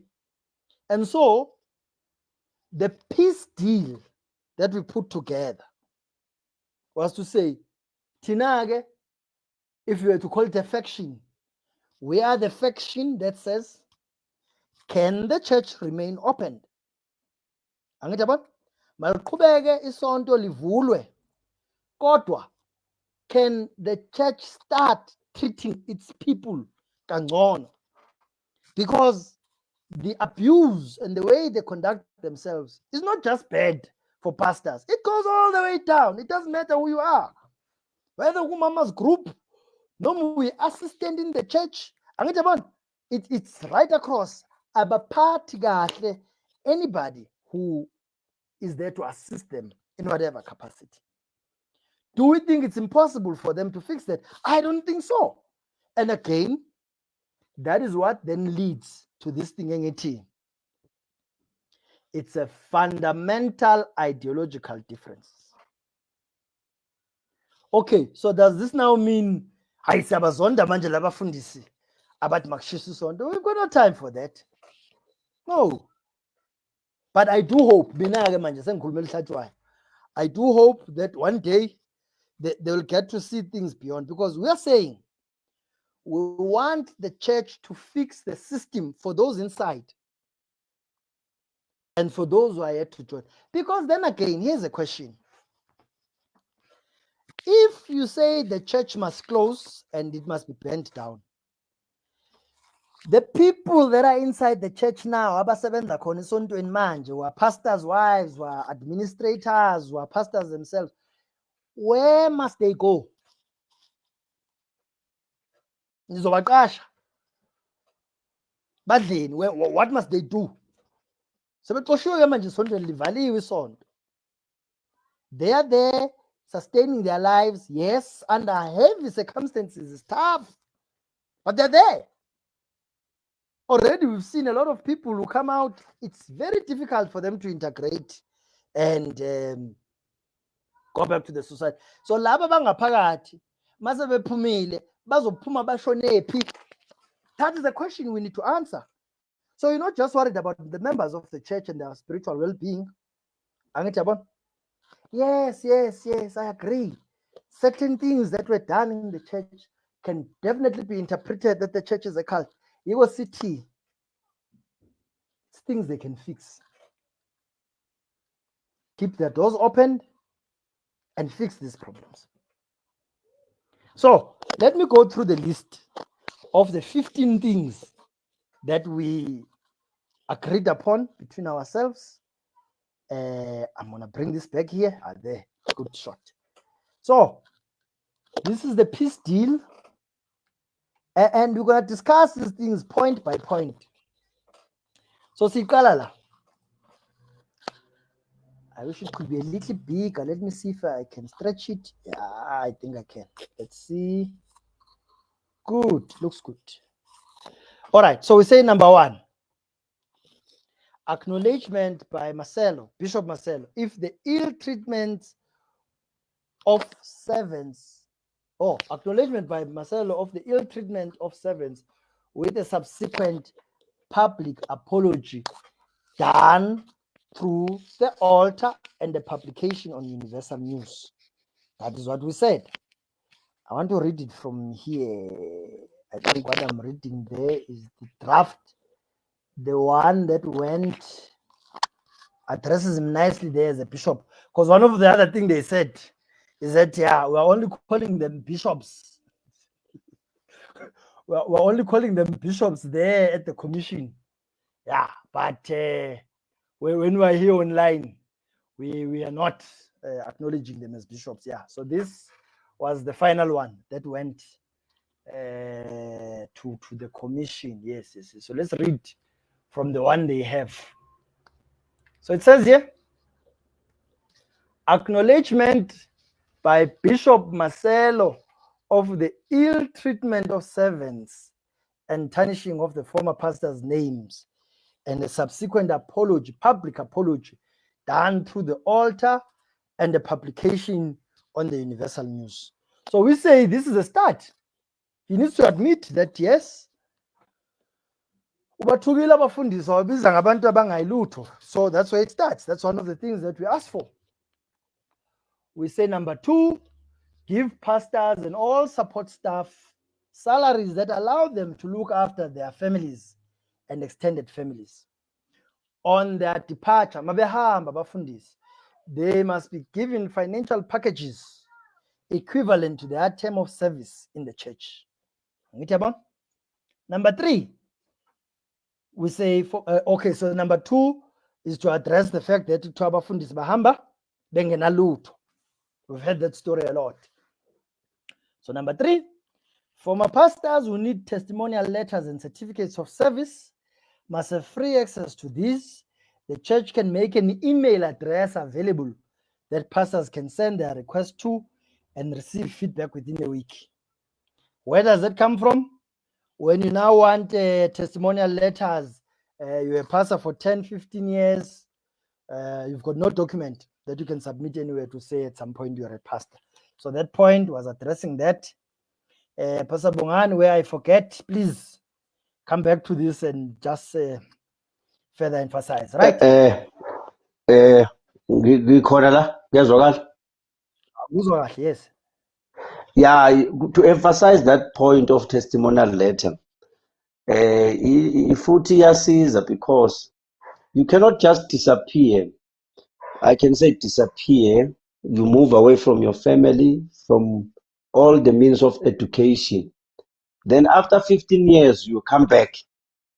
Then they ask, can you give us at least the previous employer details or letter so that we can admit you here and we can start to work with you?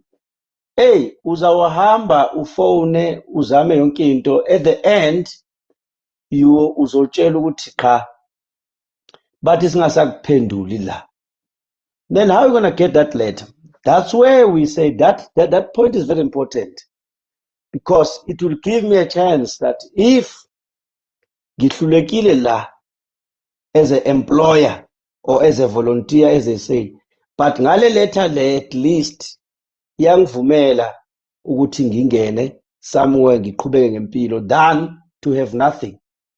You see? So that's what I want to emphasize, ukuthi leyo testimonial letter ibaluleke kakhulu. Ngiyabonga. Thank you, I think former pastors who require SARS IRP5s must have access as above, an email address to HR to request for them, and where there are disputes within SARS, the church has to assist as the rightful past employer. Now, this one, there are pastors who now have a problem at SARS. They were employed by the church, and the church did not pay the required taxes and whatnot, and you can't really rectify that if you don't have an IRP5. Now, point number 2, that goes back to what Pastor Bongani said earlier. The church has this thing of interchanging between volunteer and employee. I have never seen a volunteer that pays tax. Never heard of it, never seen it. You get what I mean? So one day you are a volunteer, when the condition is not favorable, then you are an employee. It's something the church needs to address. So those that end up with a tax number registered at SARS and they find themselves on the wrong foot with the law, right? So those people, we are saying, can the church make it easy for them to access their IRP5s? I think that one is straightforward. Number 5, there must be no more vasectomies. The church must take responsibility for vasectomy reversals by paying for the reversals. Now, on the matter of vasectomy, as a member of the church, you will not have the full information of what happens in the background. Okay, fine. But what we've come to understand now, which I think is another document that I can share here. The issue with vasectomies, and especially now today, with all the new info and everything. So the doctors are coming out when we do the research and they're saying, fine, if you had done a vasectomy at some point in your life, you can actually still have kids, be it by what? By reversing the vasectomy, or doctors through their procedures harvesting your seed, and you can conceive, and there are many other ways, adoption, whatever, for a person to later have kids. So those options, they are available for anybody who does a vasectomy and later on changes their mind. And that point then puts it at rest, the requirement for us to escalate the vasectomy matter to the Department of Health, because also, even the question of age, doctors are coming out now saying somebody as young as 19 years old, if they want to do a vasectomy, they can. So on the referral letter of the CRL, they had said, yeah, no, for those vasectomies, find the doctor who did it. It may have been a contravention to the laws and whatnot. There's no contravention. The doctor who performs vasectomy has not done a contravention. The issue with vasectomy in the Universal Church of the Kingdom of God is that the procedure is forced. The person does not voluntarily lift up their hands and say, hey, I'm done. No, the procedure is forced. Why are we saying it's forced? Because a pastor, as soon as he gets married, he then receives a model or a template, if you can call it that, a draft letter that tells him exactly what to write down and say when he requests for the vasectomy. So they will give you a template. The template will say, I, with my wife, so and so, we've decided we want a vasectomy. This is what we've decided. We want vasectomy. We are asking the church to provide us funding in order for us to do this procedure. Now, if today any person from government or from anywhere were to come and say, okay, Bongani, you say you were forced to do vasectomy, let us see, the church can easily do what? They produce this letter and said, no, we did not force him. He wrote here and he signed and he asked for it. That is the problem. That is where the problem is.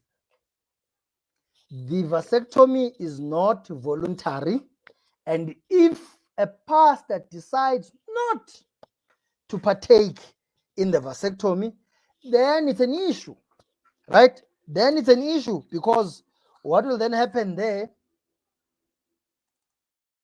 is that you'll have problems with the churches and wherever he works. Here, I'm putting it on the screen here. So we're saying here, this was part of some evidence that we had to also provide for the vasectomies. Let's address that. This is Pastor Bongani talking to them, but the letter that we're referring to, Pastor Bongani got it from Bishop Herman. Bongani, please find attached the letters model. It says there, vasectomy letter. Where would he have found it? It came from Bishop Herman, Nanasit, right? There it's an attachment, okay? And then it says, well, this is us here. Below is how the template looks. It is written in such a way that whoever reads it will think we voluntarily asked for vasectomy and we're asking the church for funding. Every pastor that has done vasectomy would have written exactly the same words as below. Can you see here? It says city, date of the month, month and year, to whom it may concern. So you fill up that part there. And then you say, request for financial help to pastor for vasectomy surgery. You put in the missing details there. Holder of this ID number. You fill in the missing words there. Married to this wife, holder of this password, what's this thing? Passport. We together. They are giving you the words to say in the letter. That is what's wrong. That is what's wrong. If somebody today decides on vasectomy, amen, go do vasectomy, no problem. But to be coerced and be forced and even be given a letter, write it like this, that is what the problem is. We would like to request to the church financial help for payment of this procedure. Now, if I were to walk into the church as an inspector and say, give me a file of this pastor. Did he request vasectomy? I'm going to see this letter here that he signed. And if you read this thing, it's not the church forcing the pastor. It is, what's this thing? It is the church forcing the pastor. It's not the pastor voluntarily asking for vasectomy. Then the pastors will argue and say, no, it's not forced. We don't keep such details and everything. But here are the forms of the church. Here are the forms of the church. Things that the pastors must fill on their files. If vasectomy is not important, why is there an indicator where you must say if you did vasectomy or not? It's there. It's part of the procedure. And they keep denying this every day. They go as far as saying, yeah, but we've got bishops and pastors who have children. It's a different topic if we're going to say, how are those children today? Are they happy? So here in this evidence, we then put links of other people across the world who had the same complaint. But the main point is to say, the church there must be no more vasectomies. The church must take responsibility for vasectomy reversals by paying for them. We could have added here that they must no longer force. But I'm sure they are watching. They understand what we're trying to say. Then here's a fun one. Number 6. Withdraw. Reminds me Malema saying withdraw Delela. Withdraw all current court proceedings relating to tarnishing and name shaming of either party. Prioritize mediation instead. Okay. So, we are saying to you, we sent this document to the church as early as late last year. They got this. But we know for a fact that in terms of the interdicts, that has not stopped. Pastor Bongani will elaborate on that. Jumba got the letters from the lawyers asking him to confirm the address from what we pick up online. Same thing happened to Pastor Bongani, where the church, through the lawyers, are telling Pastor Bongani to provide them with all the evidence that he has so they can formulate a case which will result in an interdict. He'll talk more about that, that's fine. But my point is, it in terms of the church withdrawing these things and allowing the mediation to continue, they have not opted for that. I said here before we began that we were supposed to have met today, the 22nd of February, and we would have finalized everything. But the church did everything in their power,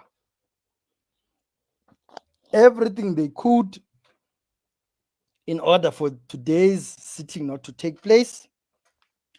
At some point, they had told us that the bishop, being Bishop Marcelo, is not available. He will only be available in April. We went back and argued and said, how? But this is the Pentecostal church mosque. In April, there's Easter. If he's not available now, how is he going to be available in Easter when it's so busy? Then the commission came back and said, all right, fine. We will meet on the 22nd of February. Good, we speak amongst ourselves, we arrange availability for this week.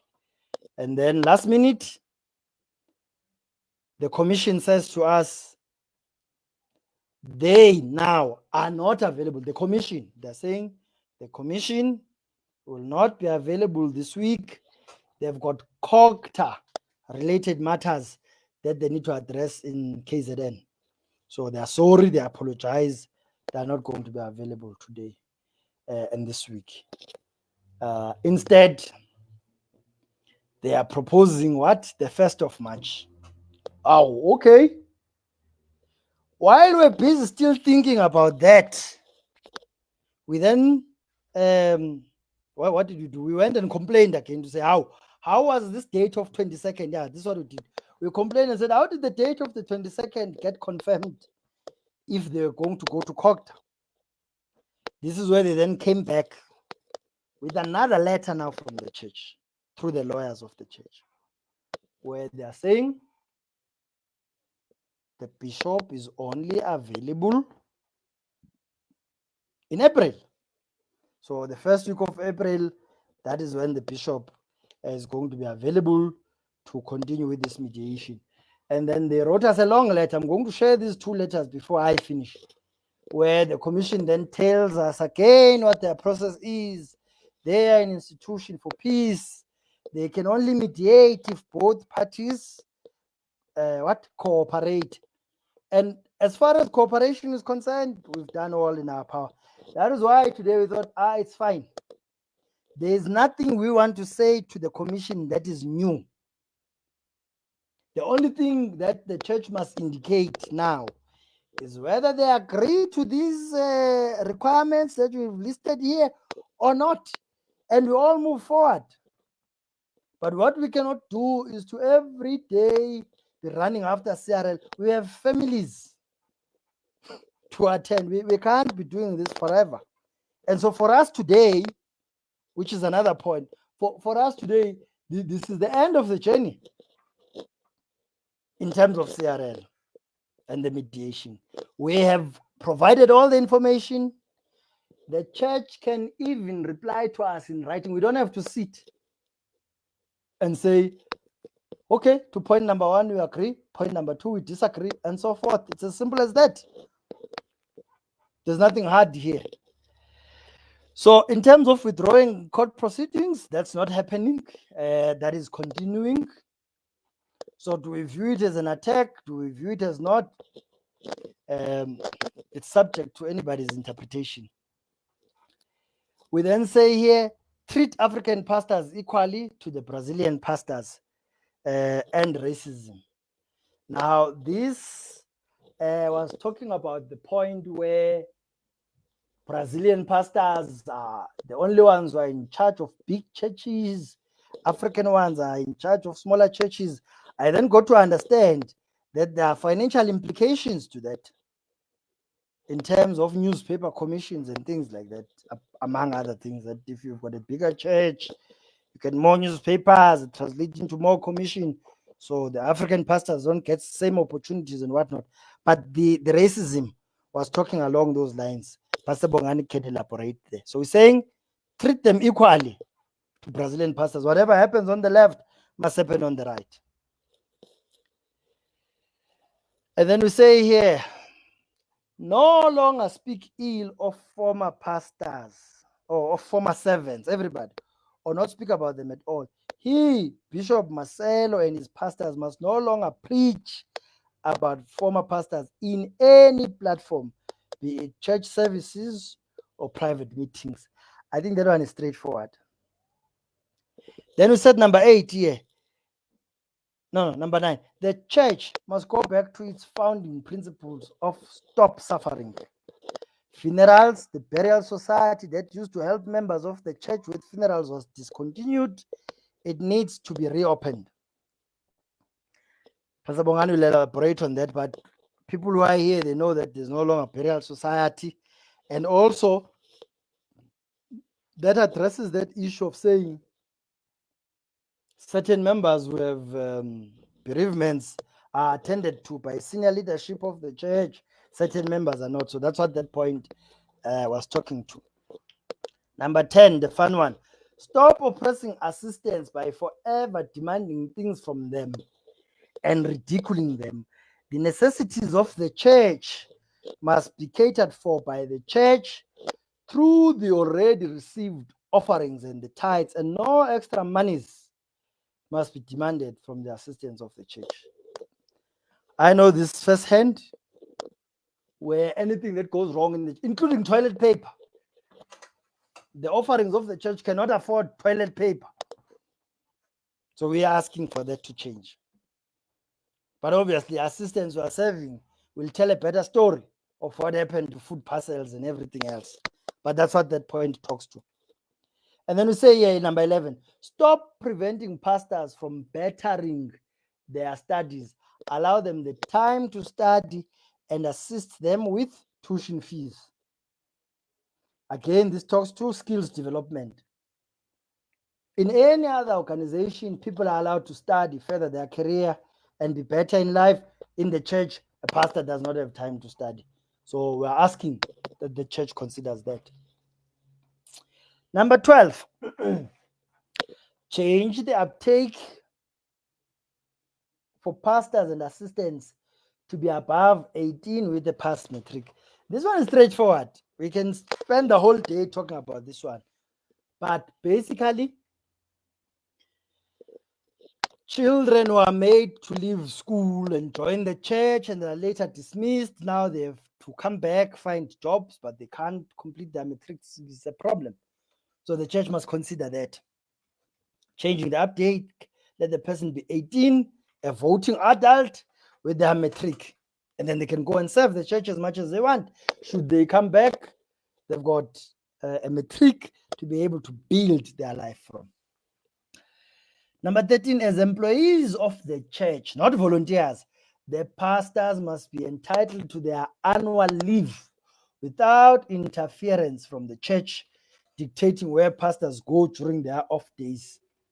So we hear that you can't even go to a mall in peace. You will be phoned 10 times. Let Pastor Bongani explain that. But we're saying that the church can consider changing. Pastors must be permitted to own their houses and assets, straightforward, so that they don't leave empty-handed.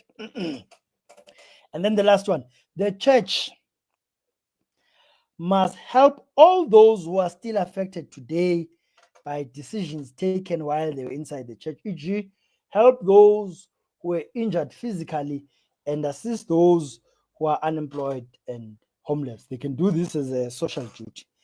These are the 15 points that we have submitted to the church and we are asking them to consider. I want to close off by saying the commission has already told us during the session that there are certain things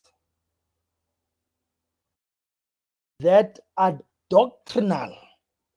So this is now in terms of how the church operates. And they're saying to us, if it's a doctrinal matter, they as a commission don't have power to persuade the church to change, but they can assist, facilitate the talks. So we know, we're aware that some of the things we listed in these 15 points can count as doctrinal or operational. It is up to the church to indicate whether they want to change those things or not. I think let me end it there. You can come through, Pastor Bongani. Thank you. Yeah, thank you very much. I won't be long. You already touched this compiled, we call it peace deal, things that must be sent to, or what were sent, of course, esontweni kuma-leader ukuthi hey man, nansi into eningayilungisa. You know, I'm reminded of a statement of I think Bishop Frank said, who are you that you're going to change the church from inside? You are out. But he forgets that those who are out are affected by decisions that were taken by the church. And those decisions now, or those affections, they become like permanent. Yabo? Kodwa-ke akuboni konke lokho-ke, it's not a problem. That's involve vasectomy. That's why they must take responsibility. Yabo? So now ubufakazi bukhona ukuthi uyafostelelwa ulandela into otshelwa yona. It's undeniable. If the church doesn't want to change from that, the victims will be more, and it will continue.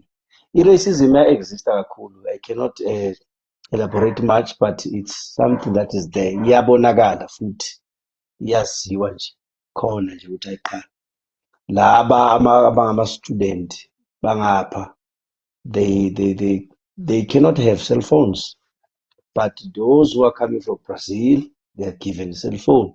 So those things, we treat them as racist. So into enjalo zikhona. Burial society, hey, you know, burial society is very important because abantu bebengcwatshelwa, abantu bebesizwa mabashonelwe, konke lokho kwavalwa because of some reasons the leader didn't like. Kodwa kwakuyinto enhle. So ngeke uqale into enje esiza abanye abantu bese uyayikhatha. Uma uyikhatha izo-affect. That's why kule peace deal vuselelani lento le, mayivuseleleke lento ikwazi ukuqhubeka abantu ukusiza abantu. You know, in talking about that, Mhayise, I don't know how many funerals I've conducted after I've left UCKG, funerals of UCKG members. Conducted, not attended, conducted, only to find out that sometimes bazakubiza bathi please sicela uze ngoba sizamile ukufona, no one pay attention. The whole week nobody came to attend ukulila, sibiza isililo. Those things ngiyazenza ngingekho universal, ngiyazenza ngenzela abantu basesontweni ngoba ngibathanda. Yabo, even a few weeks ago I was helping somebody. Last month besemndeni lapha naye uJumba bekhona, mama's group member shonelwe. So mawuthi burial society is very very important into le kakhulu. Masifika ku point ke sidlule nje, sifike kule point nje ngiyagcizelela nje ukuthi why sibhalela ama peace deal, because lento ziyasiza emphakathini. These things are very very much important, you know, because zisusa ihlazo, people become to see uthando. Thina sikhulwe ngobuntu, uma umuntu eshonelwe siya sonke siyasiza. So those are the things that need to be done again. And futhi asisho ukuthi we are going to twist the hand of the leaders. Hey, these things must be done. These things are just like, if the church accepts, good. If they see there's a need, they can address with Aibo, Bongani, you know, nenziphutha lapha madoda. Thina asikwenzi lokhu. Senza kanje, because this is very important as well. Education.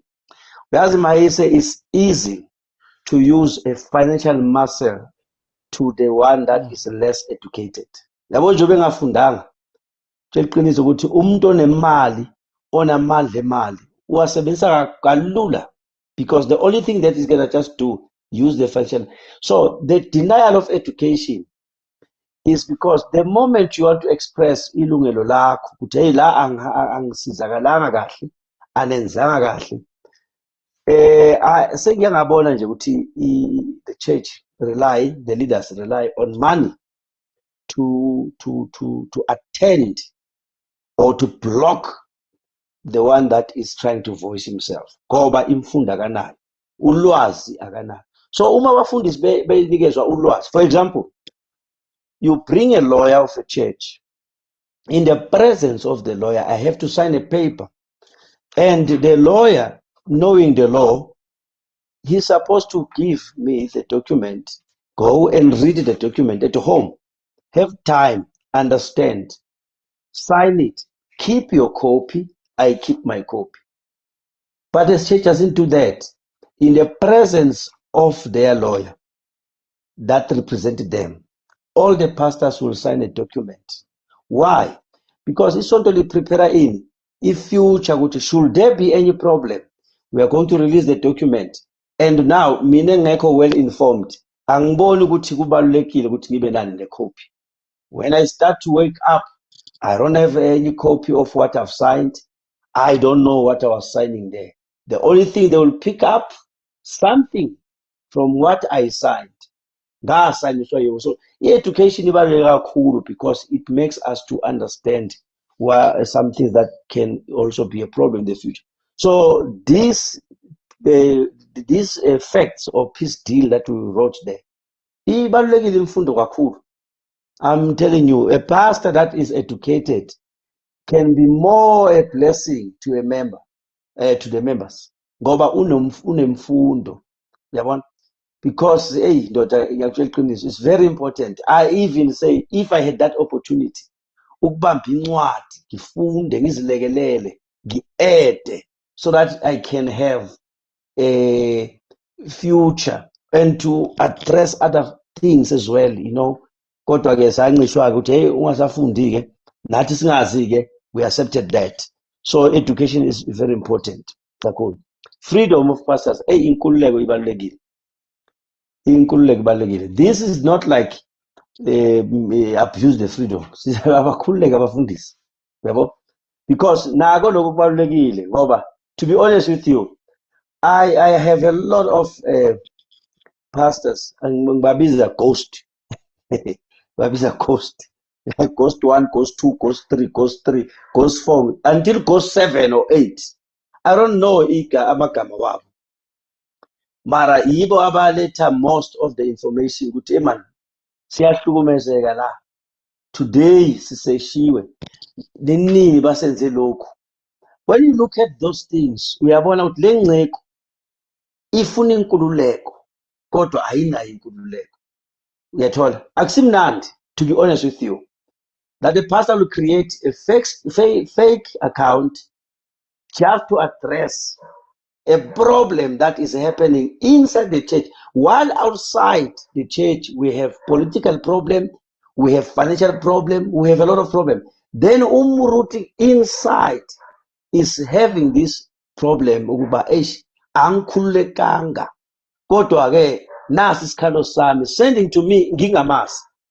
How do you view that?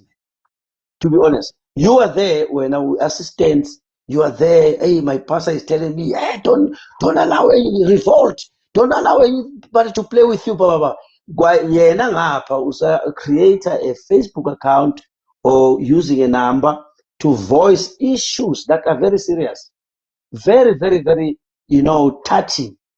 How do you see such things?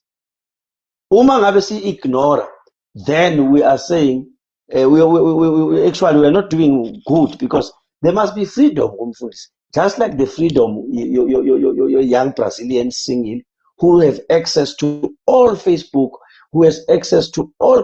For example, men,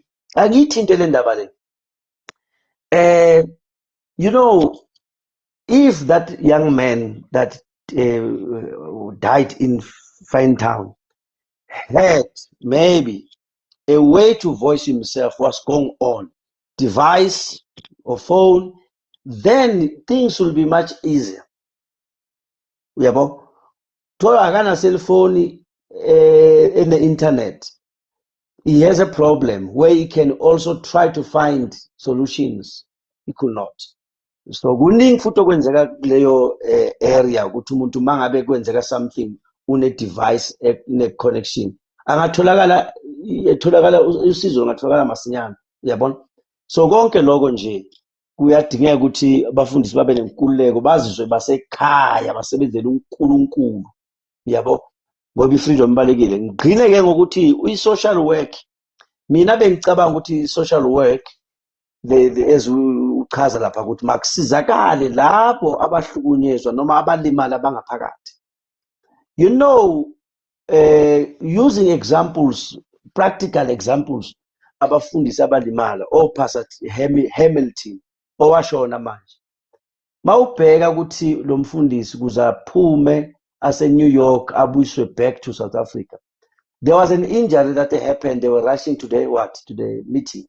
Washayisa insimbi bayestimeleni. So washayisa ngathi washayisa insimbi yesitimela. From there, he was never be the same again.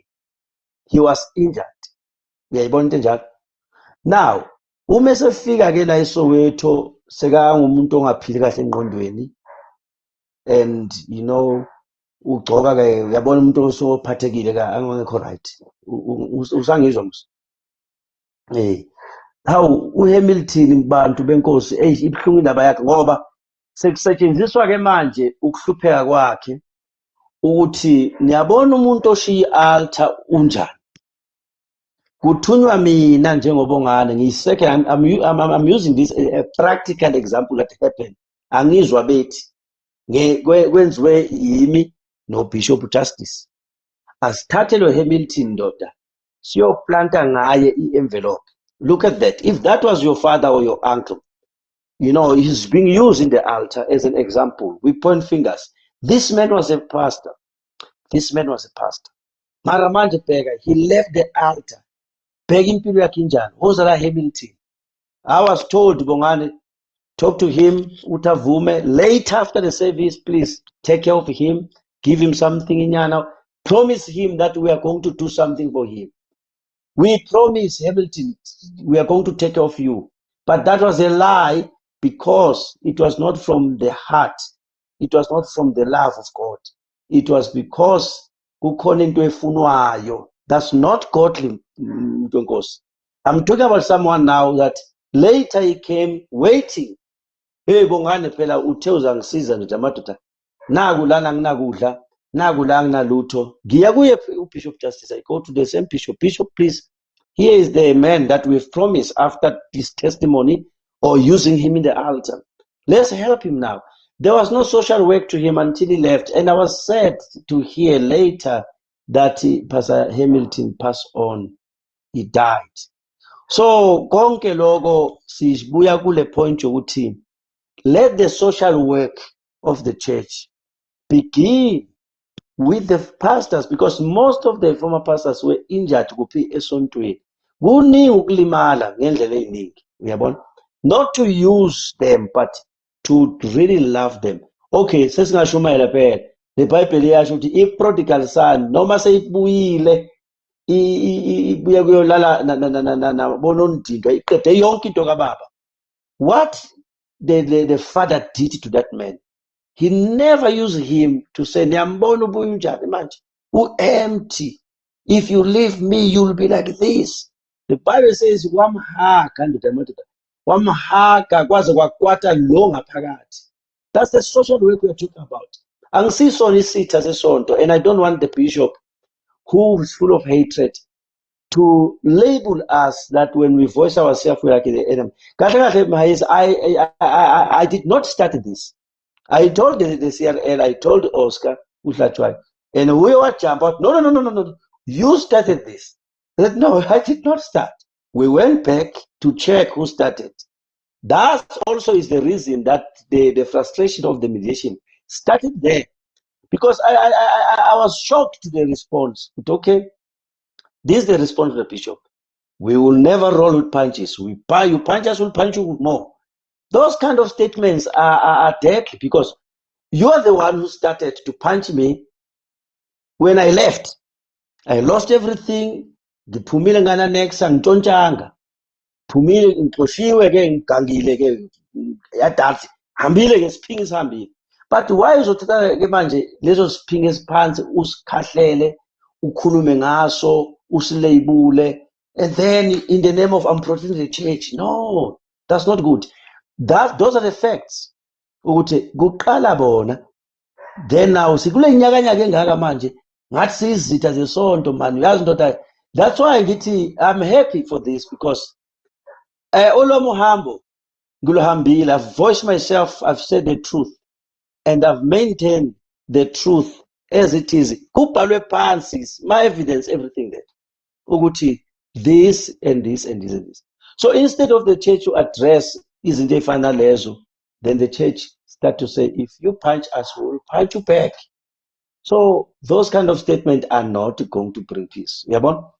So ngibuye nje la ukuthi okay, kuhle ukuthi sibe nale ngxoxo leyo. Umuntu angayithathi kabi. Yabo, but I know people will have a lot of say about it. But we've maintained ukuthi ngendlela yokuthula, in the rightful way, these things must be addressed, and the church has these things. If they don't want to do that, fine, no problem. Ngeke sitwist umuntu izandla. Life goes on. Ngiqedelele ngikhuluma nje ngayo le. Something just came here, just ran away now. It was a very good point. I believe it will come back. So i-social work ifuneka ukuthi yenziwe kuphi?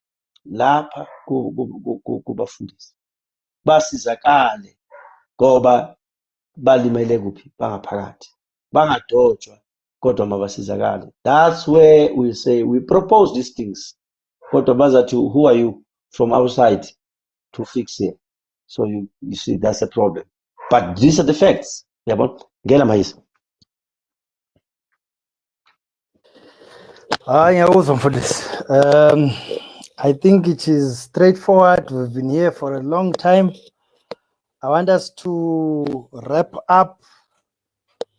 Siqede, I think ebesifuna ukusho ngempela sicacisile. So these are the points that have been presented to the church. It is up to the church, honestly.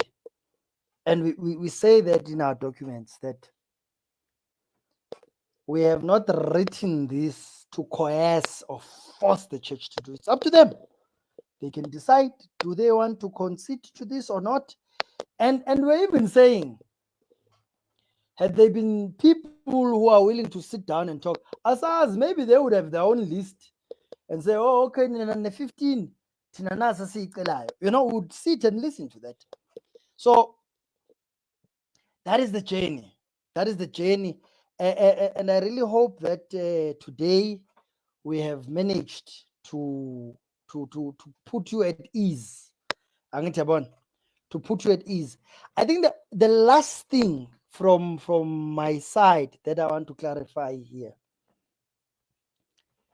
is that whatever other avenues that anybody else listening or anywhere that they want to apply, whatever any other way that they feel this problem can be resolved, they have been all along been free to do so. I think somehow this whole CRL mediation created the impression that people must stop, must whatever. But we are saying we are for the mediation, we are for the peace deal, we are for the peaceful resolution of the problem. If that can be achieved, then our role here is done. Omunye nomunye who wants to do something else, however the plan is, they are free to do so, not on our instruction. I think that's the main point here as well. Omunye ofuna ukuzenzela ini to try and get attention and try to get solution. Everybody's free.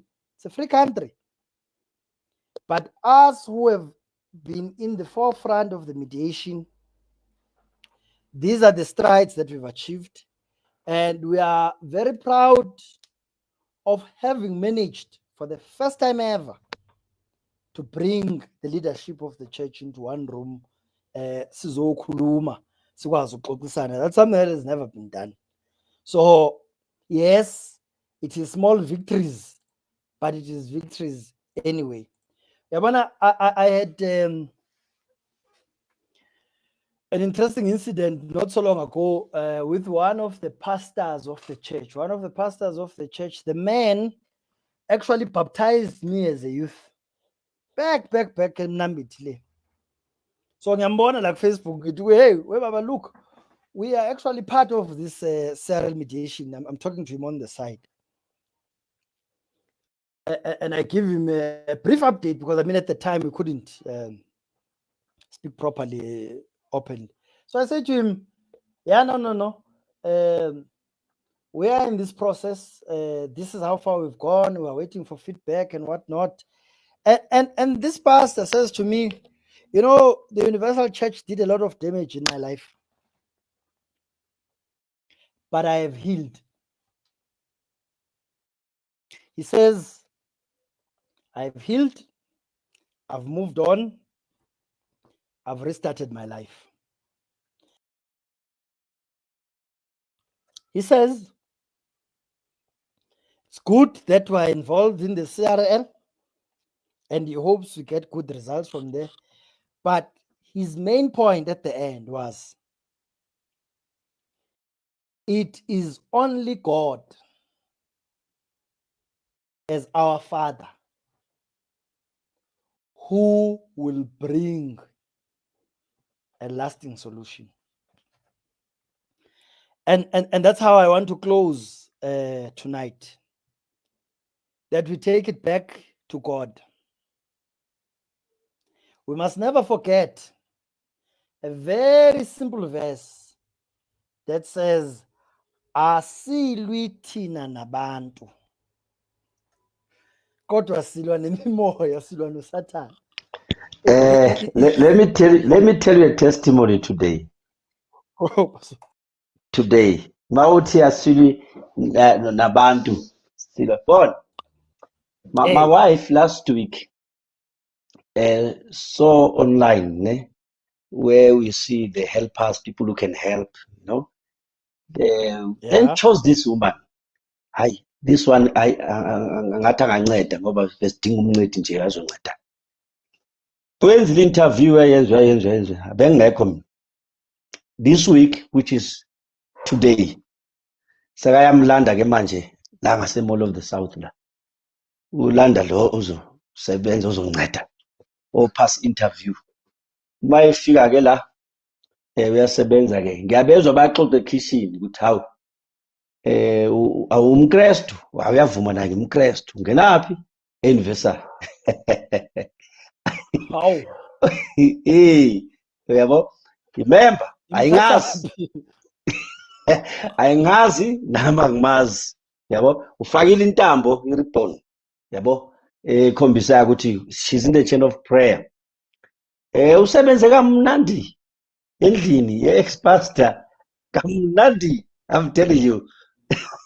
She worked, yabo, zamenzela itiya, uyaqala namhlanje ukusebenza. So now look at that. She is a member, active member. I won't say which church because they might trace her now. Hey, don't work in the house of ex-pastors. But now look at this. If I said to my wife, that's good, she will work. What can change to me if this person is a member? Must I cut her not to work and say, no. She will be coming here until she decides that she cannot work. And I laughed, man, when I saw this today. So the helper of this house is an active member. And I did not go to look for the member. We saw this person online, Saketa, and she worked very humbly, you know. And my point is this, asilwi nabantu, silwanani nemimoya. So now I cannot I don't have any problem. You know, to tell you the truth, I tell you ukuthi ngiyalithanda isonto kakhulu, thanda abantu.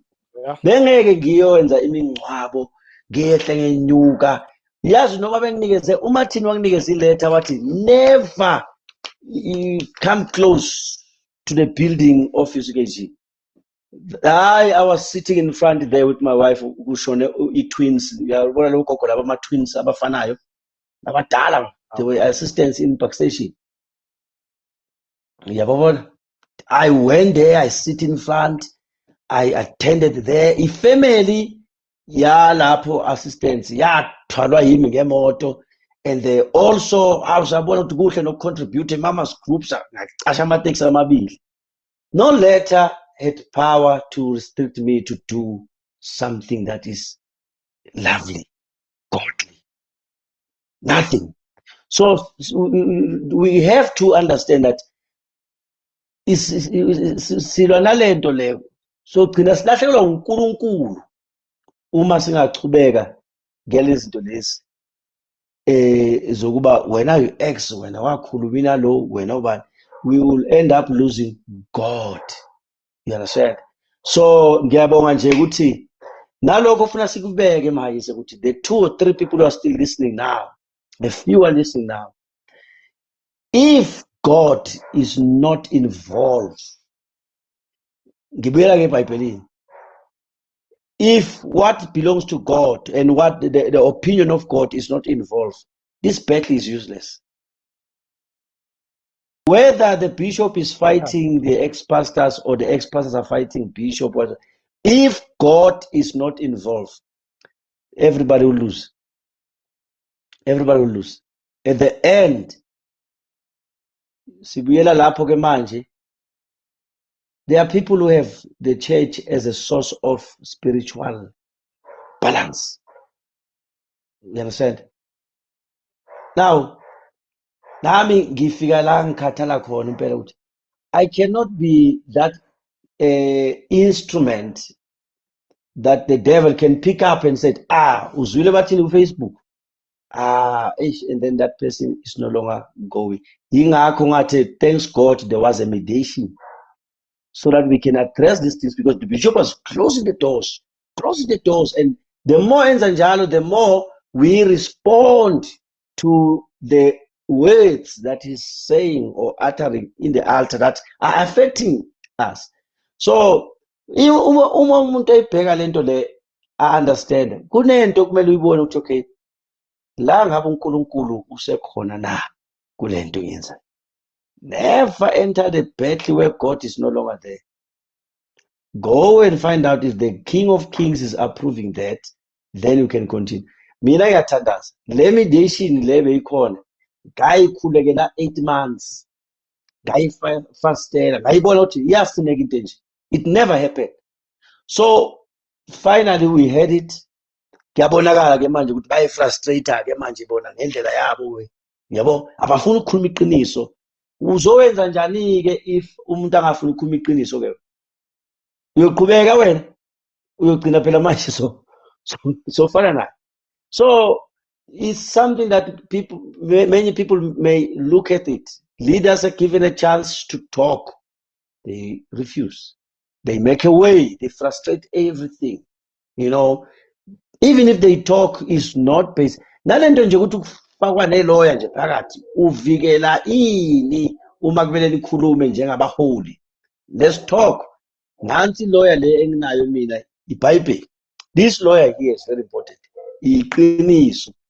Now you have Martin lying this side, speaking things that doesn't exist in paper. And that lawyer is a lawyer of a church, but he has strength to write things that are not there just to defend the church. Now yabona ke inkinga ilapho ke defend the church, but what about the spiritual, meaning that people are there, what is important kahle kahle? Sinenkinga la kakhulu. I'm telling you the truth, sinenkinga enkulu, because we cannot leave God and fight where God is no longer fighting. I cannot do that. Ngibekile yonke into etafuleni. What else can I do now besides dialogue? I'm a Christian, man. I will follow the ways of Jesus. I'm not going to do more than this. Yini engayenza more than this? More than talking, yini ongayenza as a Christian?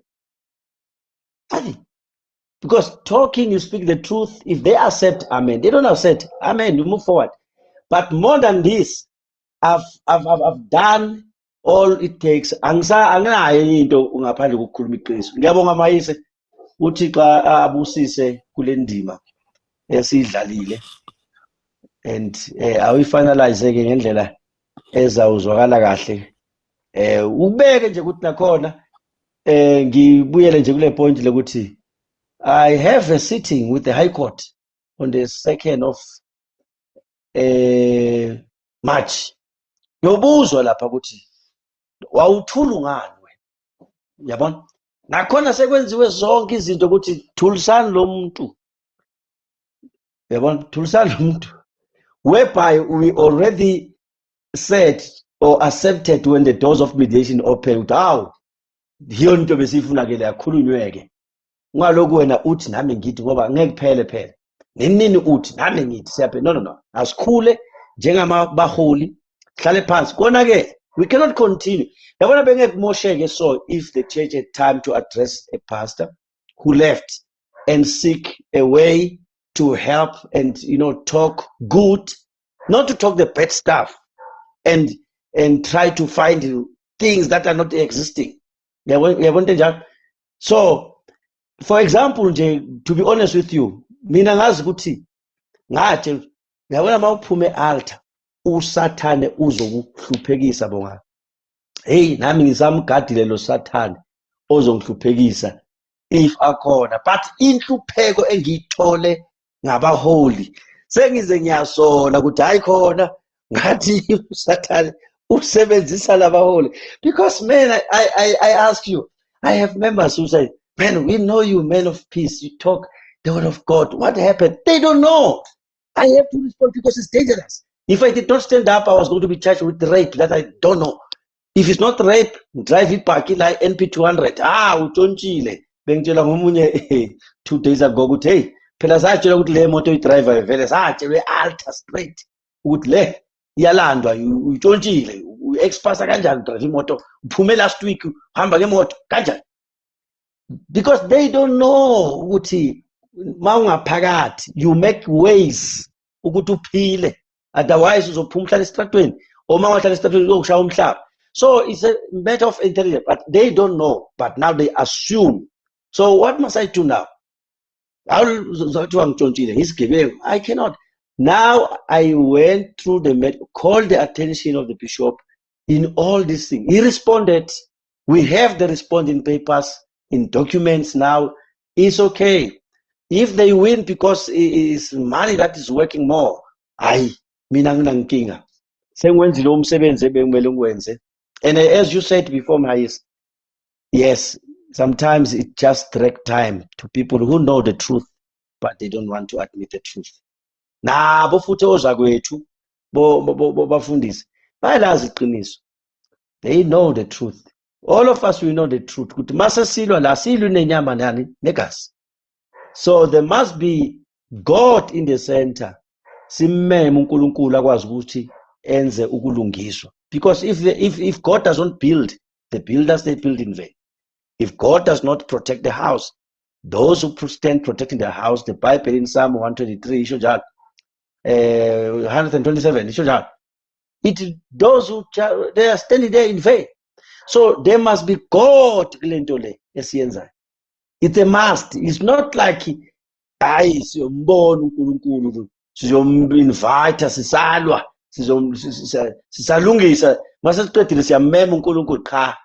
There must be God, because if members leave the church, where are they going? You understand? So konke lokho nje kudinga ukuthi umholi akubhekisise, because you cannot say the ex-pastors are the one who caused the church to be empty. Cha.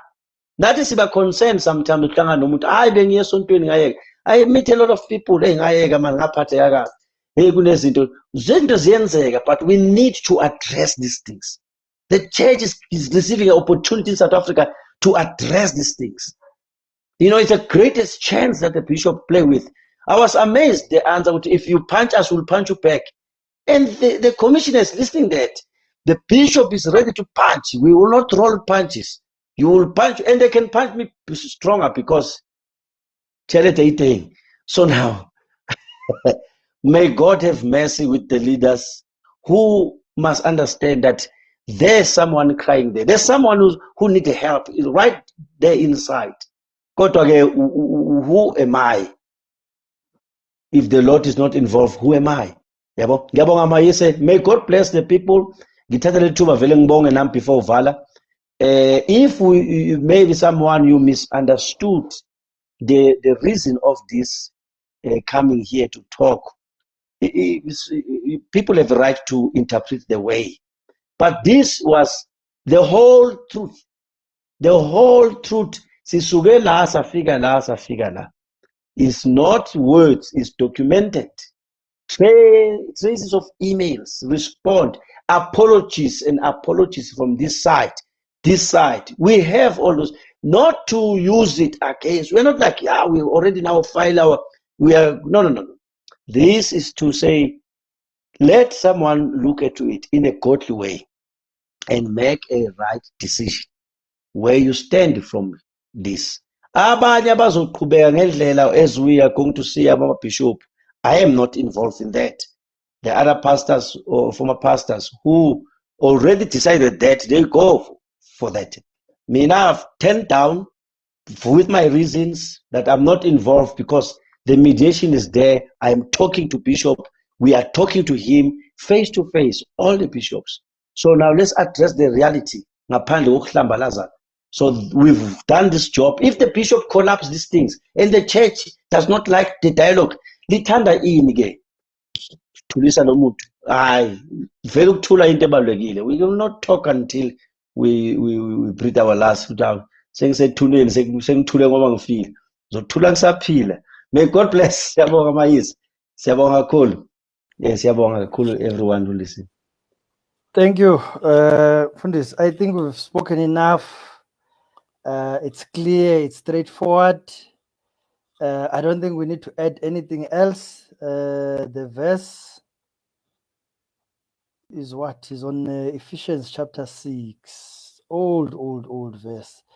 Ephesians chapter 6, verse 10. Finally, be strong in the Lord and in his mighty power.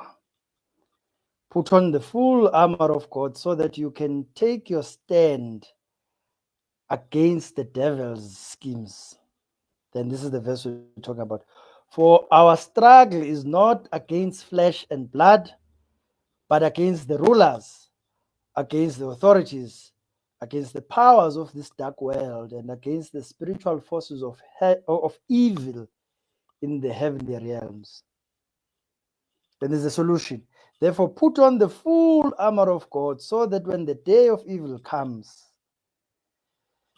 you may be able to stand your ground. And after you have done everything to stand, stand firm then with the belt of truth buckled around your waist, with the breastplate of righteousness in place, and with your feet fitted with the readiness that comes from the gospel of peace. In addition to all of this, take up the shield of faith, with which you can extinguish all the flaming arrows of the evil one. Take the helmet of salvation and the sword of the Spirit, which is the word of God, and pray in the Spirit on all occasions with all kinds of prayers and requests. With this in mind, be alert and always keep on praying for all the Lord's people. God bless each and every one of you. Have a wonderful evening. Thank you very much. Bye-bye.